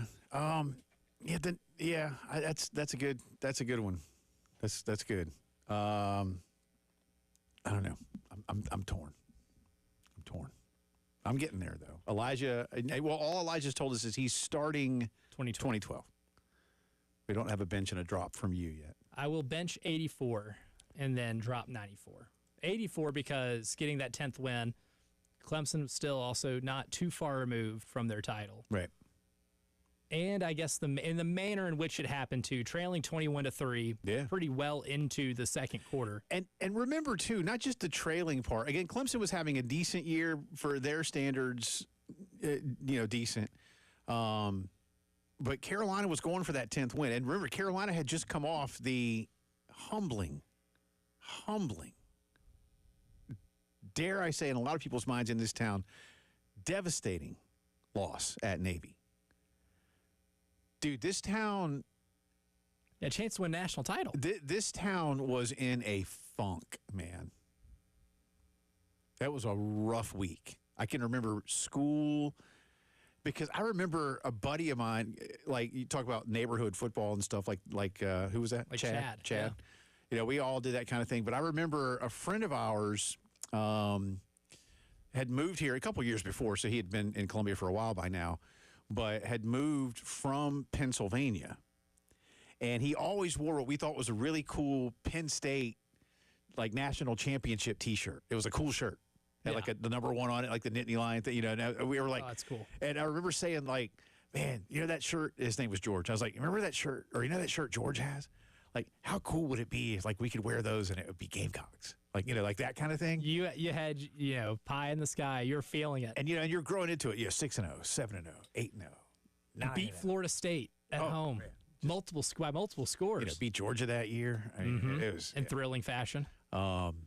And it's Navy. Like they're not chumps, but you were heavy favorites, and Carolina just didn't show up that day, and they got beat, man. By like 10 plus, it was right? 10. I forget the exact score now. I have to go back and look, but it was. I think it was a double-digit loss. I mean, they just didn't show up, and this town was. Oh man, it was tough. So then you had to go to Clemson, hoping for that 10th win. That 10-win season. Like hey, all right, still an opportunity here to do something great. And like you say, 21-3, like, oh man, seriously. Just it would have been a terrible bummer to end that year. And then there was the magic of Mike Holt. And somebody will correct me if I'm wrong. I believe that was the first, and then he did the same thing in the bowl game. But that year Carolina was playing 2 quarterbacks, and Holt didn't even come in maybe early. Alan Mitchell was starting every game. And Mike Holt would basically come in the second half and just completely change the offense. And Joe Morrison had Mike Holt start the whole game. And then Mike started and played the whole game in the Gator Bowl. And I was at that Gator Bowl, too. Oh, One score loss to Oklahoma State. 50-something seconds left on the clock, man, when Oklahoma State scored. And, again, I hate to bring it up, but I've done it before. Chris Wade had a wide-open pass. He just dropped it. Would have been a touchdown. Yeah. That's a hard But that Clemson win, man, that was fun. So there you go. So, in fact, you know what, Elijah Campbell? I'll start 1984. Okay, I like it. The reason why I think, again, I probably do have some nostalgia in me, but like I said, first 10-win season, and you did it there. Yeah. And you were kind of not left for dead per se, but, you know, again, that Navy week, I'm telling you, that hurt. A hangover effect from that would be very real. That hurt. I'll start 84.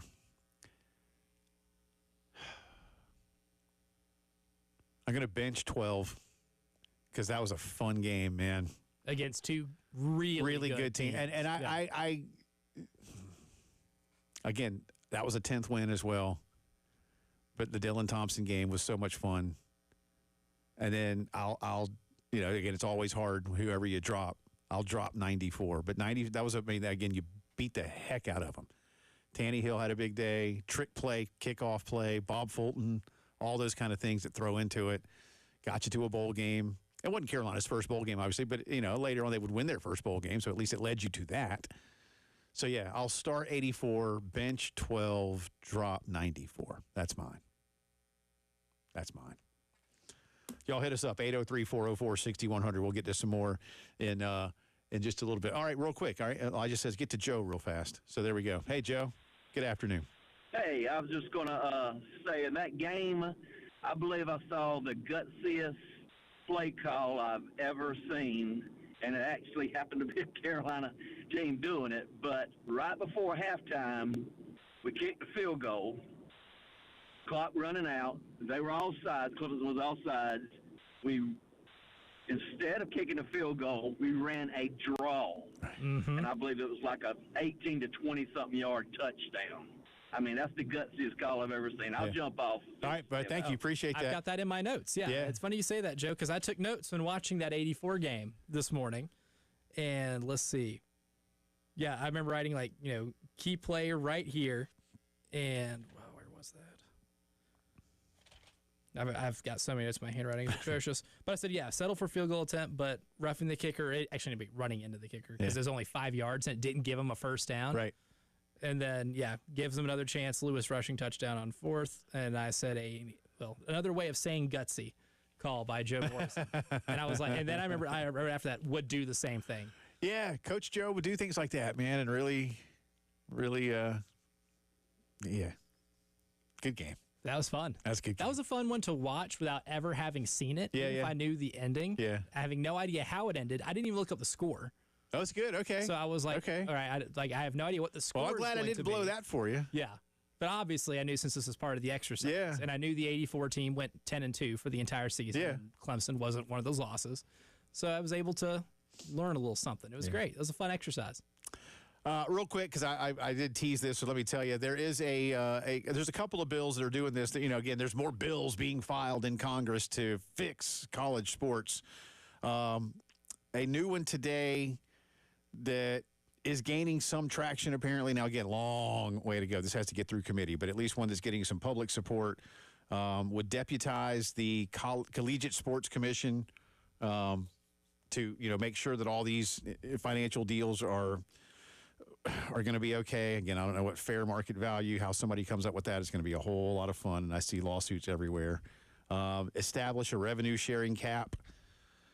Lawsuit. Preempt state NIL laws with this national NIL law. Okay, you can do that. Allow the NCAA conferences or another entity to establish and enforce rules around transfers, eligibility length, and the paying of recruits. Not without a CBA. Lawsuit. Declare that college athletes are not employees. All right. And require athlete agents to register with some other type of official entity. Okay, that's easy. Just that was the easiest one. A CBA, man. Stop all of this time wasting in Congress. There's a lot of things going on in this nation and across this planet right now that probably don't need to worry about college sports. Work with the right entities. Let's get some form of a CBA. The solution is there. It's a CBA. And then nobody will sue you because they signed it. Mm-hmm. And it was agreed upon. Yeah. I mean, it's not hard. Again, I say this a bunch. It's not hard. You just have to do it. All right, more of y'all's thoughts on start, bench, drop, those classic Gamecock wins in Clemson, and a little J or nay coming up.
10 minutes in front of 5 o'clock here on this Tuesday. Welcome back in. Jay and Elijah with you. Coming up top of the hour, headlines. Revisit a little of John Whittle's talk on Carolina baseball for you around 5:15 and more from Elijah and me on the College World Series. We've had our draft. We have it's a minor bet. There's no eating of animals this time. Yeah, no delicacies involved in this one, thankfully. So there's that. Maybe we'll come up with one of those again in the fall. Yeah, Saints and Broncos don't play each other this year, do they? Yeah, not this year. I don't believe. I don't think so. I don't think so. I don't think so. Speaking of, hey, maybe you want to eat a hot dog or have a cold beer. I love hot dogs. How about if I find a way for you to do that by saving a little bit of money? Because right now, the first two of you that text the word Fireflies to 803-404-6100. With your full name and email address. Thank you. That's right. With your name and email address. Can go to tomorrow night's game.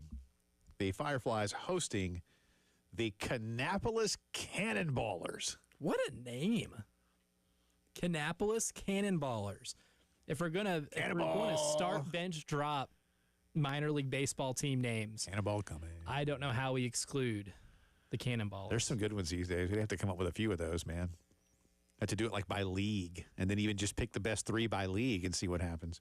But tomorrow night, 7 o'clock, over at Segra Park, Fireflies and Cannonballers. So text the word Fireflies to 803-404-6100. Please, as Elijah said, include your full name and your email address. And the two of you that win will know that you won because you'll be notified and then get some e-tickets. That's right. That's how that works. So good luck. Speaking of the text line, before we get to a quick J or Nay, you got a couple more that you want to get to for the start bench drop? Donnie includes that in the 84 game, Mike Holt rolls the ball to William Perry afterwards, which I did notice. Yeah. I did notice, and that was hilarious. That was a poster for a lot of people, yeah. That was hilarious. Yeah. But, yeah, one of our texters, nameless here, says, was at the Dylan Thompson game, marched out of Death Valley chanting, backup QB, backup QB. The Dylan Thompson game, man. It was a heck of a night. One texter says, start the 84 win at Clemson, gave Carolina a 10-1 regular season plus. It came after a tough loss at Navy, like you mentioned. Yeah. Benched the 2012 win because of the swag of DJ Swearinger, and then cut 1994. That's from Steven. Okay. Thank you, Steven. Yeah, that's what I chose. Start 84, bench 12, drop 94. And it gets hard to drop fun games like that. We were reminded here by John on Twitter that Carolina lost by 17 at Navy. 38-21. That's not good. All right, J or Nay time. It means game show music. Let's do it. That's right. J or Nay. After winning the French Open this weekend, Carlos Alcaraz, with 5 Grand Slams at age 22, should be considered a favorite to pass Novak Djokovic's 24 career slams. I'm going to go nay on that one. I know he's young, but man, that's just a lot of winning you got to keep. He's got 5 now, so he needs 20 more majors to do it. I mean, it's certainly doable. What I'd like to think, Elijah Campbell, is that maybe there will be some people that come up that can help, like, mitigate some of that, Maybe. Yeah, if he can get a challenger around the same age, because that was what made, Djokovic, Federer, Nadal, like, so much fun for so long, is because and they all have a ton. They were similar ages, yeah. Because nobody else ever won, it felt like. Yeah, Djokovic has 24. I think Nadal's got 22, and Federer's got 20, I believe. 3 dudes with 20-plus Grand Slam titles. Nadal won France for like 10 straight years. I don't know if that's quite right, but it felt like it. No, that is absolutely correct. Yeah, I actually have a tab here. So, yeah, Rafael Nadal won the French Open in 05, 06, 07, 08, 10. So he won 4 straight, and then 10, 11, 12, 13, 14, and 17. Yeah. He rarely lost those. Yeah, he was good there at the height of his powers. All right. Oh, is that it? Oh. We're getting queued out. I've got a couple more left. If we just want to drop those later in the show. All right. Yeah, I do, because I just want more game show music. That was my fault for talking too long about the Fireflies and Cannonballers. The Cannonballers. All right, headlines of the day. Yeah, a little more J or Nay. J versus the Internet, drive around the SEC, and more on Start Bench Drop, 84-94, 2012 Carolina Clemson games.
From the Wetzel's Automotive Traffic Studios, I'm Elijah Campbell. The few accidents to get to you, they're causing some issues, starting with one that's got the right lane blocked on 20 westbound at US 521 near exit 98.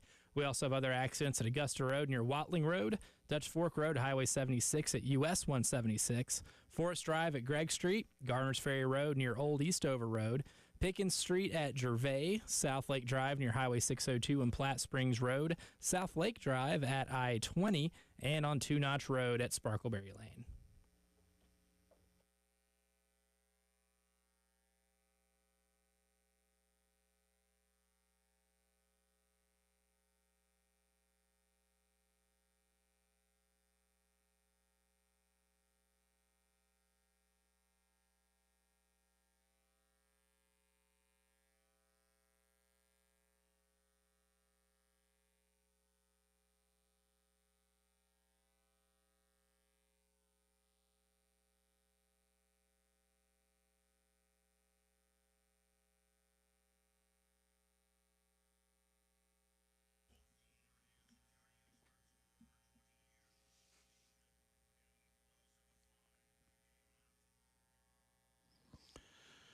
It is 5 o'clock news time on this Tuesday. Welcome back in. It's also the final hour of the Postgame Show. Along with Elijah Campbell, I'm Jay Phillips. We start with a miraculous performance. Okay, it's not miraculous.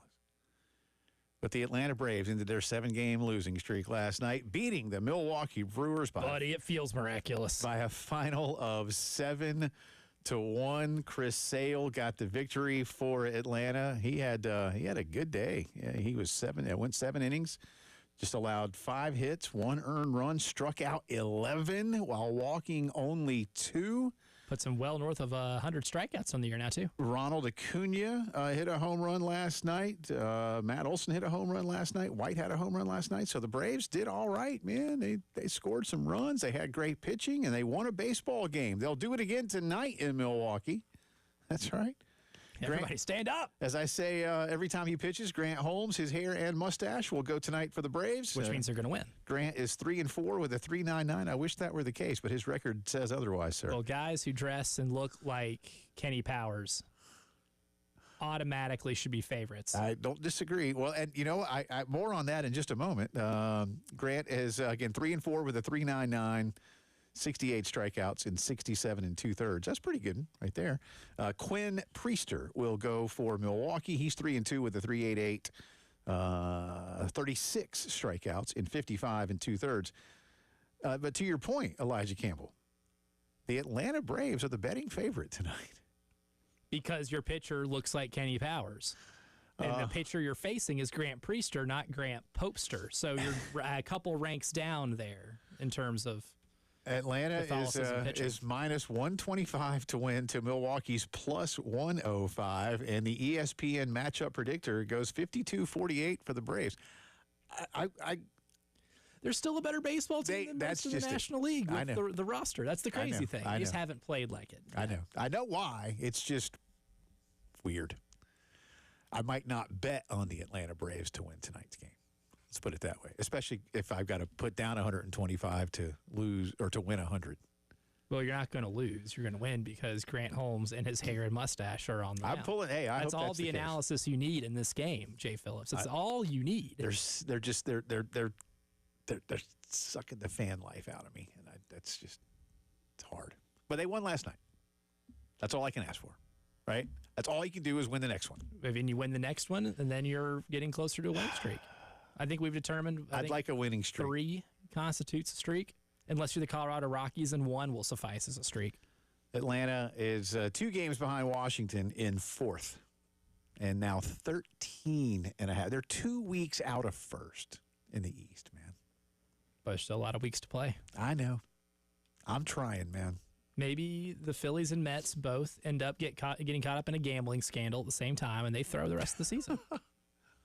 Can we just get somebody to, whatever it is that Urickson Profar took, can we just throw some of that into the Gatorade in Philadelphia? Mix it in there a little bit. The entire team tests positive for it. Something like that. They got to forfeit the rest of their games. The thing is, he's going to come back. You know, remember when we said, like, oh, yeah, great, you can come back and play the second half of the year, but you can't play in the playoffs. I don't think that's going to matter now. Or what if he just gets them to the playoffs? What if that is the boost to just get them to the playoffs? That would be something. And then he doesn't get to play in it, and then they still make a run because they just got in and they 2021 all over again. Of course, I think the belief is that maybe his tremendous year last year for the Padres is because he was taking something he wasn't supposed to. Maybe. Braves and Brewers tonight at 7:40. Where's Victor Conte? Speaking of baseball, we've talked about it a lot, but if you just want to get filled in completely, the College World Series field is set. Here are your start times. Friday, Coastal and Arizona will get it going at 2 o'clock. Game 2 of day 1 will be Oregon State and Louisville. Saturday, Game 3 is UCLA versus Murray State. What a win for them last night up in Durham. And the finale of the opening round will be Arkansas taking on LSU. So right away, an SEC team into the losers bracket. The SEC leads the way in terms of conference participants with 2. Every other school in the field is a singular member of their conference. Coastal out of the Sun Belt. Arizona from the Big 12. Oregon State's an independent even. I guess they're not even in a conference. They're Pac-12 by nature. Yeah. I consider them Pac-12. I do too. In my heart. I do too. The Pac-2. And again, if you want to change the name. Pac-12 would be the leading conference. RIP Pac-12. There would be 3. Louisville from the ACC, UCLA from the Big Ten, Murray State from the MVC. That's right. Right, the Missouri. Formerly of the OVC. That's right. They just changed Valley Conference. That's right. And again, Arkansas and LSU. And again, fun fact, I didn't come up with this, but I did verify it to make sure, because sometimes you see things on the interwebs and especially on Twitter, and you better verify it. So I had some fun doing this. It's the first time since 1957 that there are no repeat participants in the College World Series. So in other words, every year from 1958 to 2024, there was at least one school making a back-to-back or more appearance in the College World Series. Every year from 1958 to 2024, at least one school was making some type of consecutive appearance at the College World Series, and that streak is over, which is, it's cool. It's a cool streak, and it's cool that it's over all at the same time. Last night, up in Durham, Murray State was the visiting team, so Duke was batting bottom 9, had a runner on first, 1 out, and there was a ground ball to shortstop for a double play, and the Duke runner on first slid hard, but basically, I think it was a good slide. The second base umpire disagreed, so the runner was out, but he also called runner's interference, which means an automatic out for the infielder trying to turn the double play. And so the game technically there ended with an umpire calling a double play. Murray State dog piles, only to have Chris Pollard of Duke come out and say, hey, can we replay that? I got a challenge left. Let's do that. And so they had to pull the dog pile back into the dugout, review the play overturned, now 2 outs with a runner on. So the winning run is at the plate, but then a harmless ground ball does indeed end it officially, and Murray State held on. It could have been... Oh, buddy, I would have been ill if they end up walking it off on a homer. Either way, and that's the thing. I'm if nothing else, Elijah, and I said this on Twitter in so many words last night, I was glad... Look, I didn't really care who won. It was cool that Murray State won, but it would have been cool if Duke had gone. Murray State's never been to the College World Series, and Duke hasn't been since Kennedy was president. So either way, you were getting a good story. But I would not have wanted that game to end with what I thought was a bad judgment call on that umpire's part. And again, the play was overturned. So whoever looks at that and wherever they are said, yeah, no, that was a good slide. I thought it was a good slide. It was a hard slide, but those are allowed. And he didn't. The guy, look, a lot of times if you see a guy veer way off, and his feet are like diagonal, his legs are diagonal. His back is on the ground. Yeah, and all that can, the tip of his finger is all that can hit the bag when he's sliding, then sure, I'll give you that one. But his body, went up to the base, and, I mean, I was a good slide. I thought it was a hard slide, and maybe could go either way. Look, the umpire called it the way he called it on purpose. And in college, they want them to veer more towards safety. I understand all those things.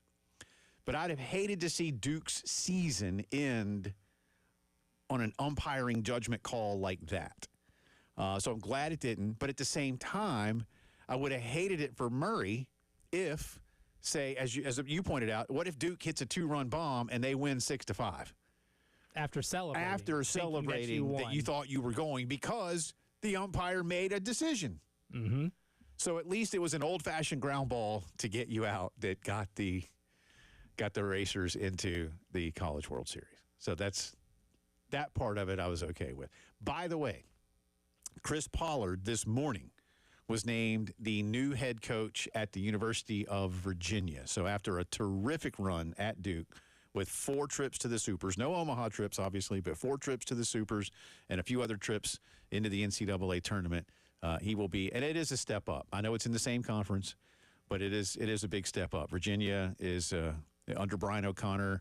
In his 21 years, Virginia went to 7 World Series. So every third year, Virginia, on average, is going to the World Series. They've won a World Series. Coach O'Connor, of course, is now one of the 2 or 3 highest-paid coaches in the sport. Number 2, I believe. Behind Tony Vitello, right? Yep. Yeah, he's the new head coach, is Brian O'Connor down at Mississippi State. So Chris Pollard will take over. Aaron Fitt of D1 Baseball reporting.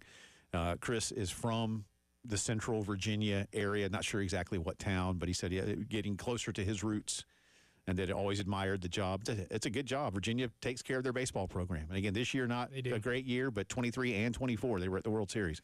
So that's a program that's not only been to Omaha since the Vietnam War, unlike Duke, but they have at least won a title. Right. So there you go. But again, College World Series Friday, Game 1, Coastal and Arizona. Game 2, Oregon State, Louisville. Game 3 on Saturday, UCLA, Murray State. Game 4, Arkansas and LSU. And y'all know how it works. Winners bracket and such. And we'll have finals next weekend. Elijah and I had our draft. Elijah has Arkansas, Oregon State, Arizona, Louisville. I have Coastal, LSU, UCLA, and the aforementioned Cinderella Murray State Racers. By the way, Murray State making it is just the 4th 4 seed to ever make the College World Series. And just for those of you who want to put that in an analogous term for basketball, this is a 13. I wouldn't say they're a 16. I'd say this is a 13 or 14 in basketball making the Elite 8. That's what Murray State has accomplished. From a one-bid league. Yeah. Think St. Peter's, but maybe not to that extreme.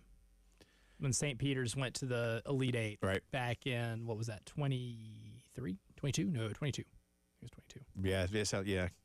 And, I mean, how many have we had? How many? It just doesn't, they're not the only one, but they're. No, they're one of 4, I believe. That at least I can think of off the top of my head right now because I'm thinking, in terms of the Elite 8, I'm thinking 11 seeds in the Final 4. Yeah. Really, I think that's just the only one. Has there not been a 13 or a 14 to make the Elite 8? Or less, yeah. There's certainly the only 15 to ever even win the Sweet 16 game. Right. I don't think there's been a 14 or a 13 that I can think of that has made I can't think of one, but it doesn't mean it hasn't happened. There's been a lot of tournaments. Plenty of 11s have done it. Yeah, 11 and 12, and again, that's sort of that cutoff line. But like you said, 13's usually that seed line down is typically reserved for your one bidders.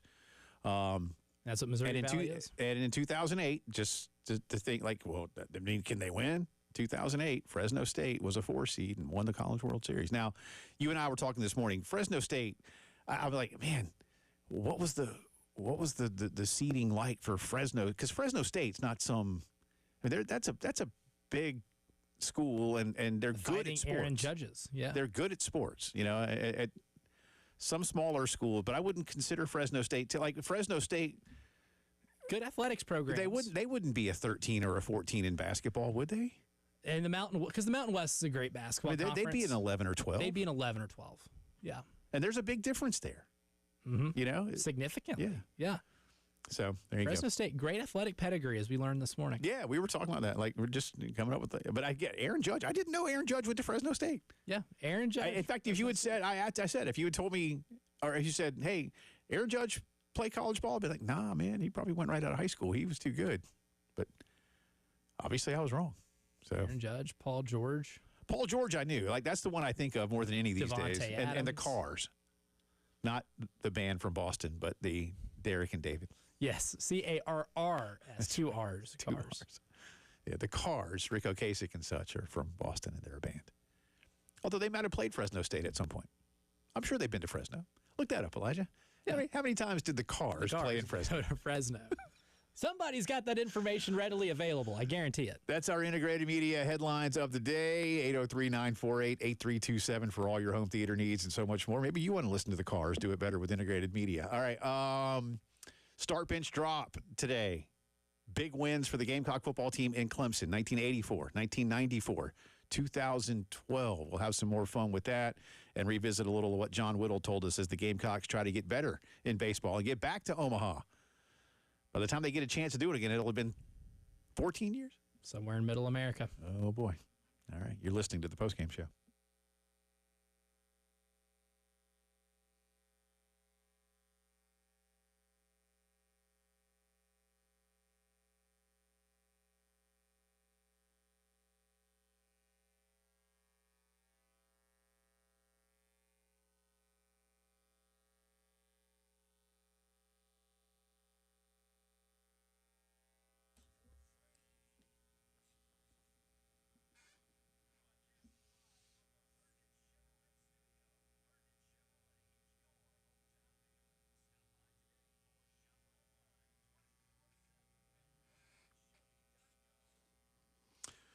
All right, y'all, it's heating up, and it's going to stay that way for a while. All across the Midlands, AAA Heating and Air has been your year-round ally against changing weather. But here in the summer, they want to keep you nice and cool. Let their expert team make sure that your home always feels fantastic. With guaranteed financing, this luxury is more accessible than ever. And check this out, too. 12 months, no payments or interest, 15-year parts and labor warranty. That speaks volumes about the trust that they have in their service and their products. Roy and Dana Finley have been in business a long time, and they will stand behind everything they do, plus a $1,500 system buyback rebate. They've done work at my house. In fact, very recently got a brand-new system installed in the upstairs where my kids' bedrooms are, so the girls don't have to say, Dad, it's hot. Instead, they're saying, Dad, it's awesome. Call AAA today at 803-677-1500. Get them into the house or log on to callAAAtoday.com. Tell them we sent you, and stay cool with AAA.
All right, welcome back into the Postgame Show here on this Tuesday. Jay and Elijah with you. Elijah doing Big J journalism. Hey, we get questions. We produce answers. So the question was, how many times did the Cars, not David and Derek, who did play at Fresno State, but how many times did the Cars, C-A-R-S, the band from Boston, play Fresno? And what we learned is that they played in Fresno as many times as there are Carr brothers who quarterbacked at Fresno State. Twice. But you said one in the 70s, so they would have still not really been all that popular yet. Right. Yeah. So according to my Google search here, the band The Cars performed 2 times in Fresno. They played on July 17th, 1979, and they also played on July 31st, 1981. Both at Fresno Memorial Arena. So both times, not really quite up to where they became big time. And both in July. Yeah. That's probably nice in Central California in July. I bet it felt great. Yeah. And all the lettuce you can eat. Oh, yes, by itself. Lettuce wraps for everyone that got it. Lettuce, broccoli. Any leafy green that's prominent. That's what that valley's known for, man. That's where most of your lettuce is probably coming from, somewhere in that part of California. I'm not even kidding. That's where a lot, they grow a lot of it. Yeah. Good stuff. Way to go, man. Way to go. Start bench drop. Big time Gamecock wins in Clemson, 1984, first ever 10-win season. 1994, 33-7 win. Steve Tannehill, a big day. Bowl eligibility. The Gamecocks about a month later would go on to win their first bowl game. So springboarding off of that, and Brad Scott's first season. As Elijah said, it kind of went, it didn't really go down. They didn't go to another bowl game. The offenses were really good in 95 and 96. That Staley fellow was good. Yeah, I've heard about him. He was good. But they couldn't tackle. But 94 was fun. I was at that bowl game. I have pictures. I was going to say, I need you them. have pictures, but how much do you remember? I need them. That's all I'm going to say about that, my man. You just needed them. The brain memory. I just remember, I tell you what. That's good. I tell you what, before we get into this John Whittle baseball stuff, I've been to, obviously tons of games at Williams-Brice, but I've been to games around the SEC, and I've been to bowl games and stuff. But I had never been that far down into Florida. Well, that's not true. I'd been to Miami once, but basically I went to see a buddy of mine, and then we got on a plane and went to the Bahamas. But I'd never been on the Florida Turnpike. So we were staying about 15 minutes from then Joe Robbie Stadium, now Hard Rock Stadium, same location. And we took the Florida Turnpike because everybody said, hey, just take the Turnpike. It's like one toll, and it's really easy. And I'm like, okay. And the guy I remember the guy saying something like, and you can get right off there near the stadium.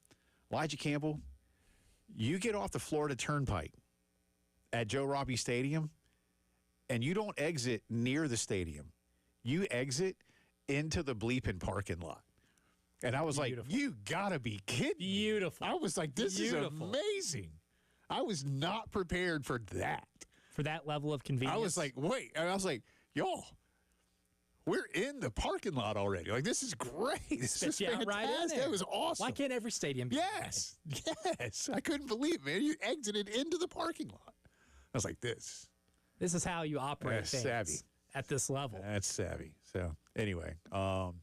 So I've bench dropped, started 84, benched 12, dropped 94. And it's nothing against 94. I was there that day. It was a beautiful afternoon.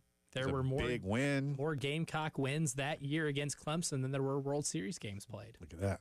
That's a fact. I know, man. It's a fact. Yeah. So the Braves won the next World Series. They did. That was another football day. Again, I was in Knoxville that day. Football game? Yeah, not close. It was gross. Everything about that afternoon was gross. I didn't like Neyland. Did Todd Helton get any snaps? I don't know if he came in or not. I think Peyton threw for like a mile. Didn't know if they gave Todd some garbage time. Probably. Coach Fulmer's mom probably came in for a bit, man. They ran out of players to give snaps to. But the Braves won the World Series that night. So there's that. Speaking of baseball, John Whittle joined us a little bit earlier. You want to set this up? I think you might have the exact question. I can't remember exactly what it was. Yeah, and this one, what can be taken, essentially, what can be taken, I guess, from not just the story John wrote, Right. but the season that they had and what steps are they taking to really ensure from an operational standpoint that what happened this year doesn't happen again? Well, that's a lot in there. I mean, I do think that there's a better understanding with regards to everybody and, what it's going to take everybody to be in a better position to be successful. I also think that the amount of guys that they've wanted to hang on to and that they've actually hung on to kind of goes to show that maybe the drama about the lack of talent on last year's team, was really not quite the case. There seems to be the talent level didn't seem to be as bad, I guess, is based on the guys that they've invited back and the guys they tried to get back who opted to leave. But I've said it before, and I'll say it again. Like, there's some very minor changes, very easy changes that can go towards making this program much more successful next year than it was this year. Now, sure, they need to recruit some better players. They need a couple more power arms. They need a couple more power bats. I mean, that stuff's easy to see. But some of the stuff that I wrote about, it's easy to change too, and can put the players in a much better position to be successful. So, the program, even at 6-24, like, it's not necessarily in a complete overhaul mode in terms of, like, the entire program's broken. I mean, the entire program wasn't broken a year ago, and there are some easy fixes that can get it back to competitive pretty quickly. Now, I'm not saying SEC championships or anything like that, competing for titles, but you can get back to competitive just with a few minor tweaks, and then you add in some more talented players, and then all of a sudden you've got a little bit of something to work with. Yeah, and John, as you know, too, I mean, one of the quotes that Paul had this year that took a lot of people by surprise was him saying that he maybe underestimated the talent level with some of the top-end SEC teams, especially when it came to arms, right? Like the velocity. He kept mentioning, a few times that the velocity of some of the pitchers was just something that wasn't as prevalent, right? Having guys constantly hit 97, 98 on the gun, even just 7 or 8 years ago. That's one thing that he kind of emphasized a lot, whether it be here or talking to you guys. But how would you kind of assess the arms they've been able to bring in so far during the transfer portal, knowing that was one of their biggest objectives this offseason? Yeah, I kind of disagree with the premise that the SEC is so much better than it was a few years ago. I mean, we've seen plenty of power arms in this league. We've seen plenty of first and second round draft picks in this league from pitching staffs. We've seen a lot more teams in Omaha from the league than we are seeing this year. The league was good this year. The league was better last year. The league has been great for a while, so I'm not gonna really buy into the notion that the league is just so much better. But to your point about bringing in some arms, I certainly agree that they have done a good job in doing that so far. You really like Ant Phillips from upstate. He showed in the regional, up at Clemson, how good he can be and do so on a big stage. You like that pickup. He's one that you're going to have to cross your fingers with on the draft, I think. But beyond him, Josh Gunther from Wake Forest was a huge pickup. He's a stud of a closer, and he can come right in and pick up where he left off at Wake Forest. And I thought he was great there for this past year. Elijah Foster, he's got 2 years of being a starting pitcher at Sacred Heart. The numbers aren't great, a lot of walks, ERA above 5, but a lot of strikeouts and a lot to work with. John Whittle joining Elijah and me earlier today. Full interview on the YouTube page. Check it out because there's a lot of good stuff in there about high school recruiting, portal recruiting, and more from John Whittle. So good stuff there. Drive Around the SEC is next.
From the Wetzel's Automotive Traffic Studios, I'm Elijah Campbell with a few accidents to get to you. They're causing some issues on the roadways, starting with one on Emmanuel Church Road at Kittywake Drive, Forest Drive at Gregg Street, Garner's Ferry Road near Old Eastover Road, 20 westbound at I-26 near exit 64, 26 westbound after Sunset Boulevard near exit 110, and Pickens Street at Gervais Street. Wetzel's Automotive also wants me to remind you that today, June 10th, National Iced Tea Day. Put a little sugar in that thing, and then now we're talking.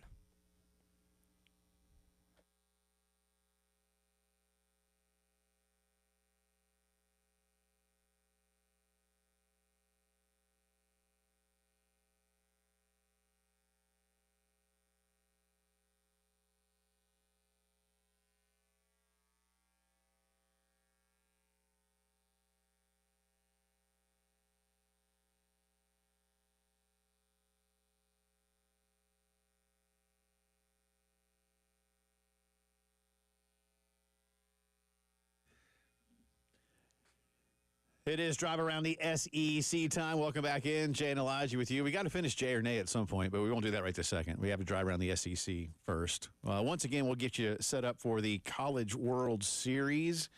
The SEC leads the way with 2 schools in the field of 8. Wow, that doesn't seem like a lot. It doesn't, Elijah, not considering they had 13 get invited. ACC had 11 invited to the tournament. And they only got one. They got 1. Yeah, and they had to get one, and that because that Louisville-Miami, that was a guarantee. But Duke lost last night. Murray State gets in for the MVC, the Missouri Valley Conference. And just think, last year we only had 2 conferences total represented in this thing. I know. It was an ACC, SEC Invitational. This year we have 7 different leagues. I love it. I love it. Well, yeah, I mean, we do count Oregon State officially as the Pac-12.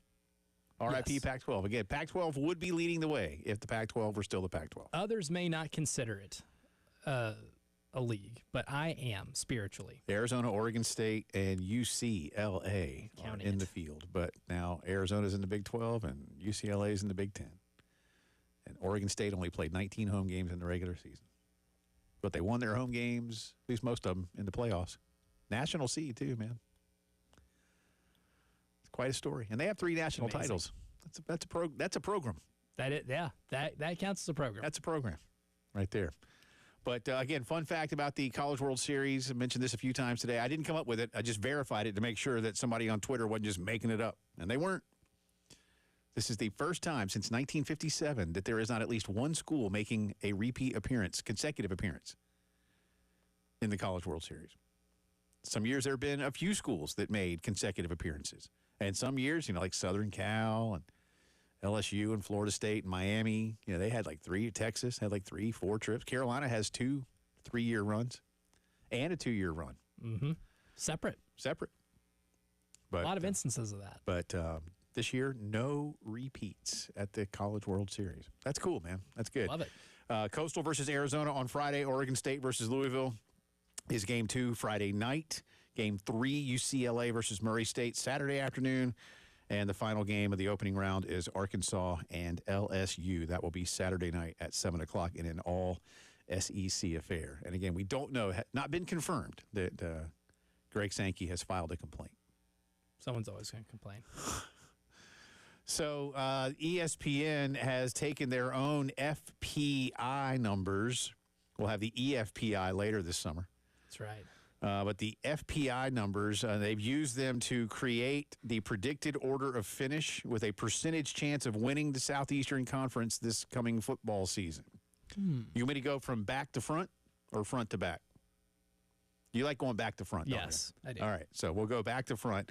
Sadly, if you're a Mississippi State or Vanderbilt fan, in 16 and 15, State and Vandy, you have no chance. According to the computer, you have a 0.0% chance to win the SEC. Not even 1 in a million. Don't even have a chance. Why even play?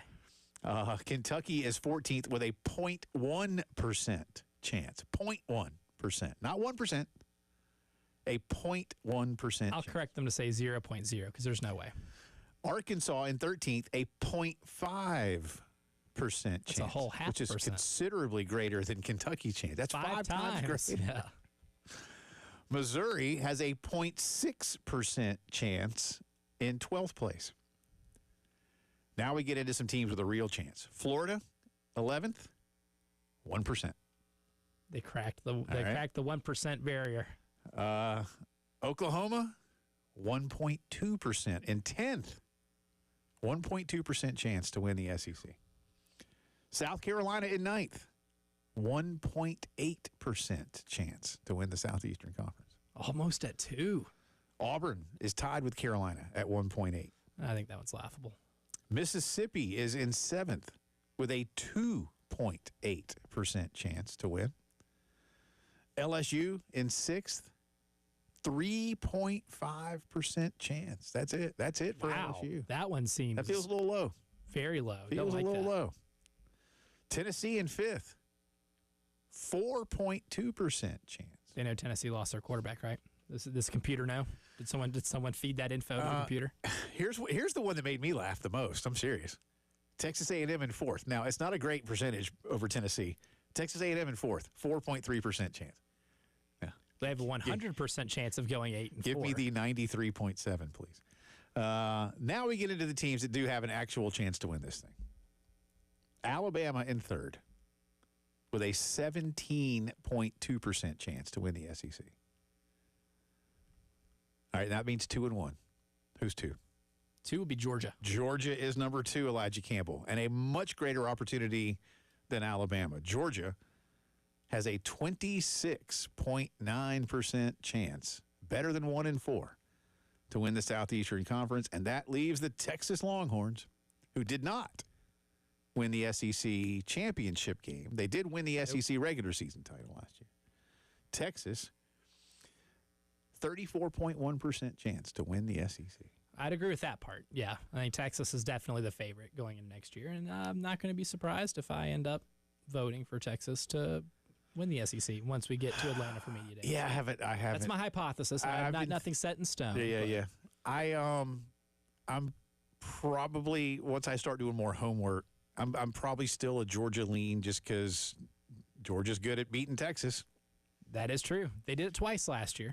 And they didn't do it in Athens, and they get them in Athens this year. Mm-hmm. They did it in Austin and Atlanta. And you might say, some people are like, Jay, Atlanta's like a home game. It's like a home game, but it's not. It's not a home game. Because I've been to games in Atlanta, and I've been to games in Athens, and I know what Athens is. That's where they play home games.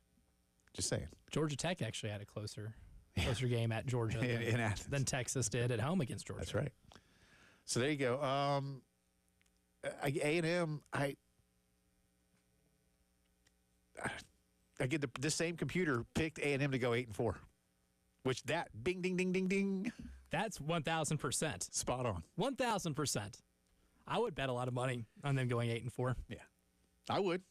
I think why wouldn't you think they would? Because that's what they do. An irresponsible amount of money. Yeah. Enough to where the helpline calls me. No, we don't need that. Sir, and you can be like, hey, buddy, going back to like 1990, look, this is what they are do. 8-4. They win 8 games. This is who they are. It's not me. It's them. Yeah, it's them. This is precedent. You should call the sports books for giving me free money. Yeah. There you go. So, look, take it as you will. Don't anybody think it's a computer.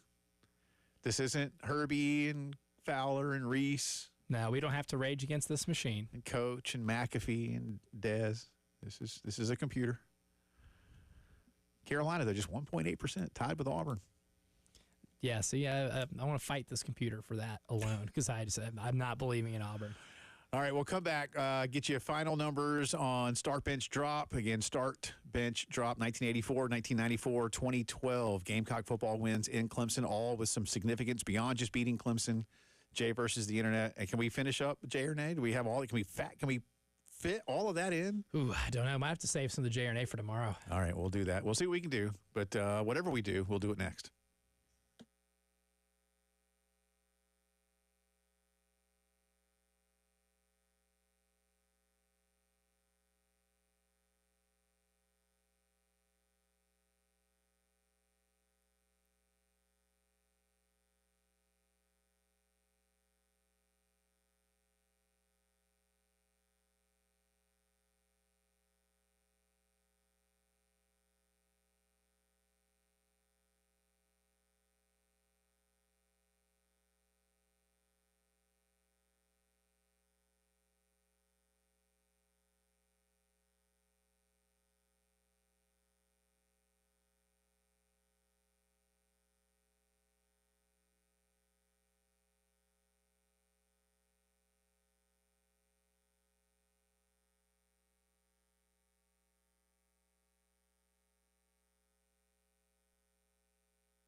Cato's Power Equipment ready to help you make sure that all of the things you need to do in your yard can be done with the best possible equipment. Great stuff from Toro, Gravely, Steel.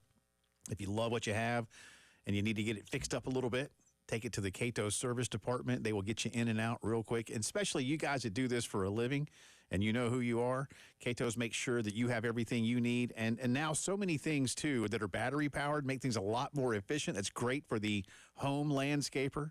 And also for those of you who are pros, there's a lot of ways to just make sure you can have things that are more efficient, things that won't break down quite as often. Matt Stedman tells me over at Cato's that, hey, these battery-powered things have so many abilities just like gas-powered engines do, but with a lot less to go wrong. I mean, hey, that means you're doing more jobs and making more money. So whether you do it for yourself, you do it for a living, go see Cato's for the best. 4012 West Beltline Boulevard, always online at catospowerequipment.com.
Eleven minutes in front of 6 o'clock on this Tuesday afternoon. Welcome back in. Final few minutes of the postgame show. Jay and Elijah with you. Start, bench, drop. We'll get you some results here in a second on the text line.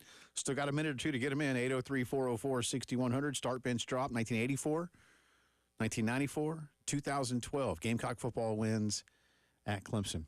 Not apropos to this, but I just saw this factoid go by. The U.S. Open will be at Oakmont up in Pittsburgh this weekend.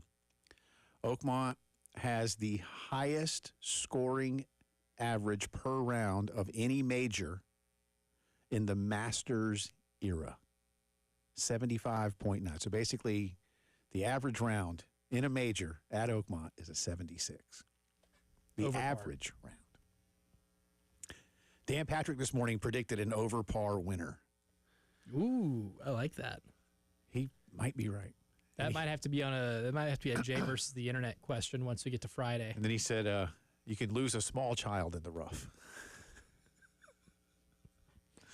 He said he played it once, and he said he'll never go back to play there again.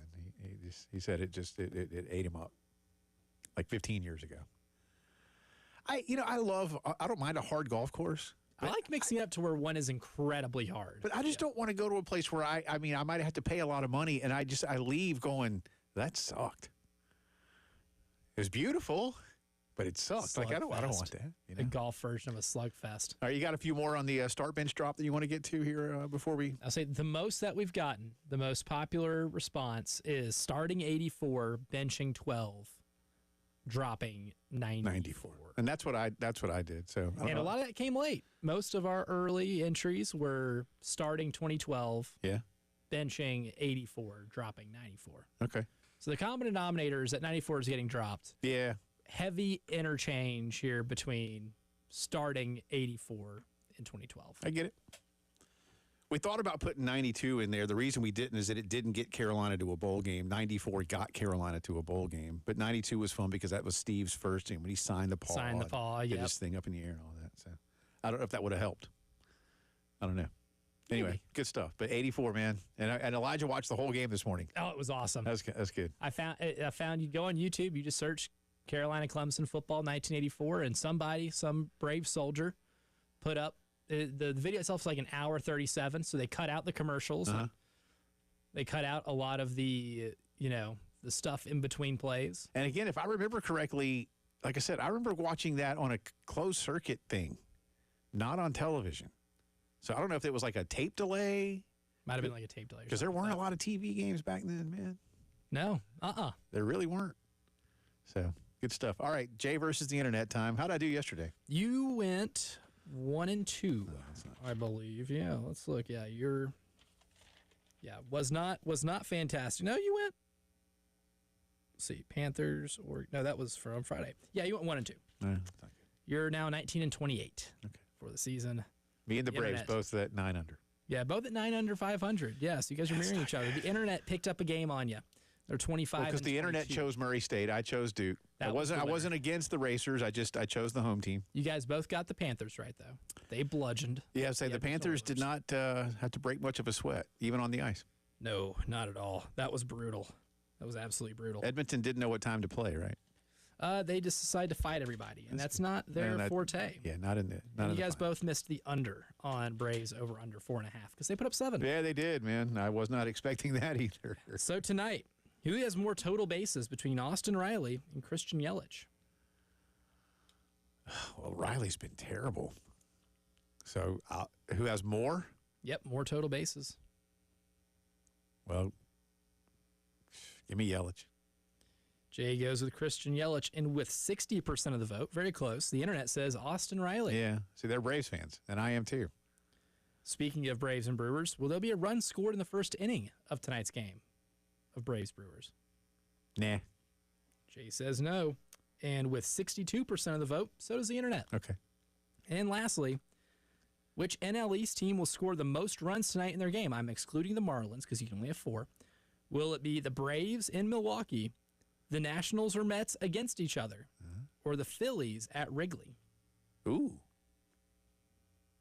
God, I hate saying this, but the Mets. Jay goes with the Mets. The Mets got 32% of the vote, but the Braves got 42%. So the internet going with the Braves in Milwaukee. Fans. All right, Braves fans. You win one game, they're back on it, man. I know, man. They're and back listen, on that bandwagon. I'm as big a fan as anybody, but they never left. Trying to get some realism in there too. So again, these are the ones I don't mind being wrong about. And you got to pick up a couple games too. So this somewhere along the way, we'll do it. All right. Thanks to John Whittle for joining us. Thanks to all of you participating in Start Bench Drop and so much more. We'll do it again tomorrow. For Elijah, I'm Jay. See ya.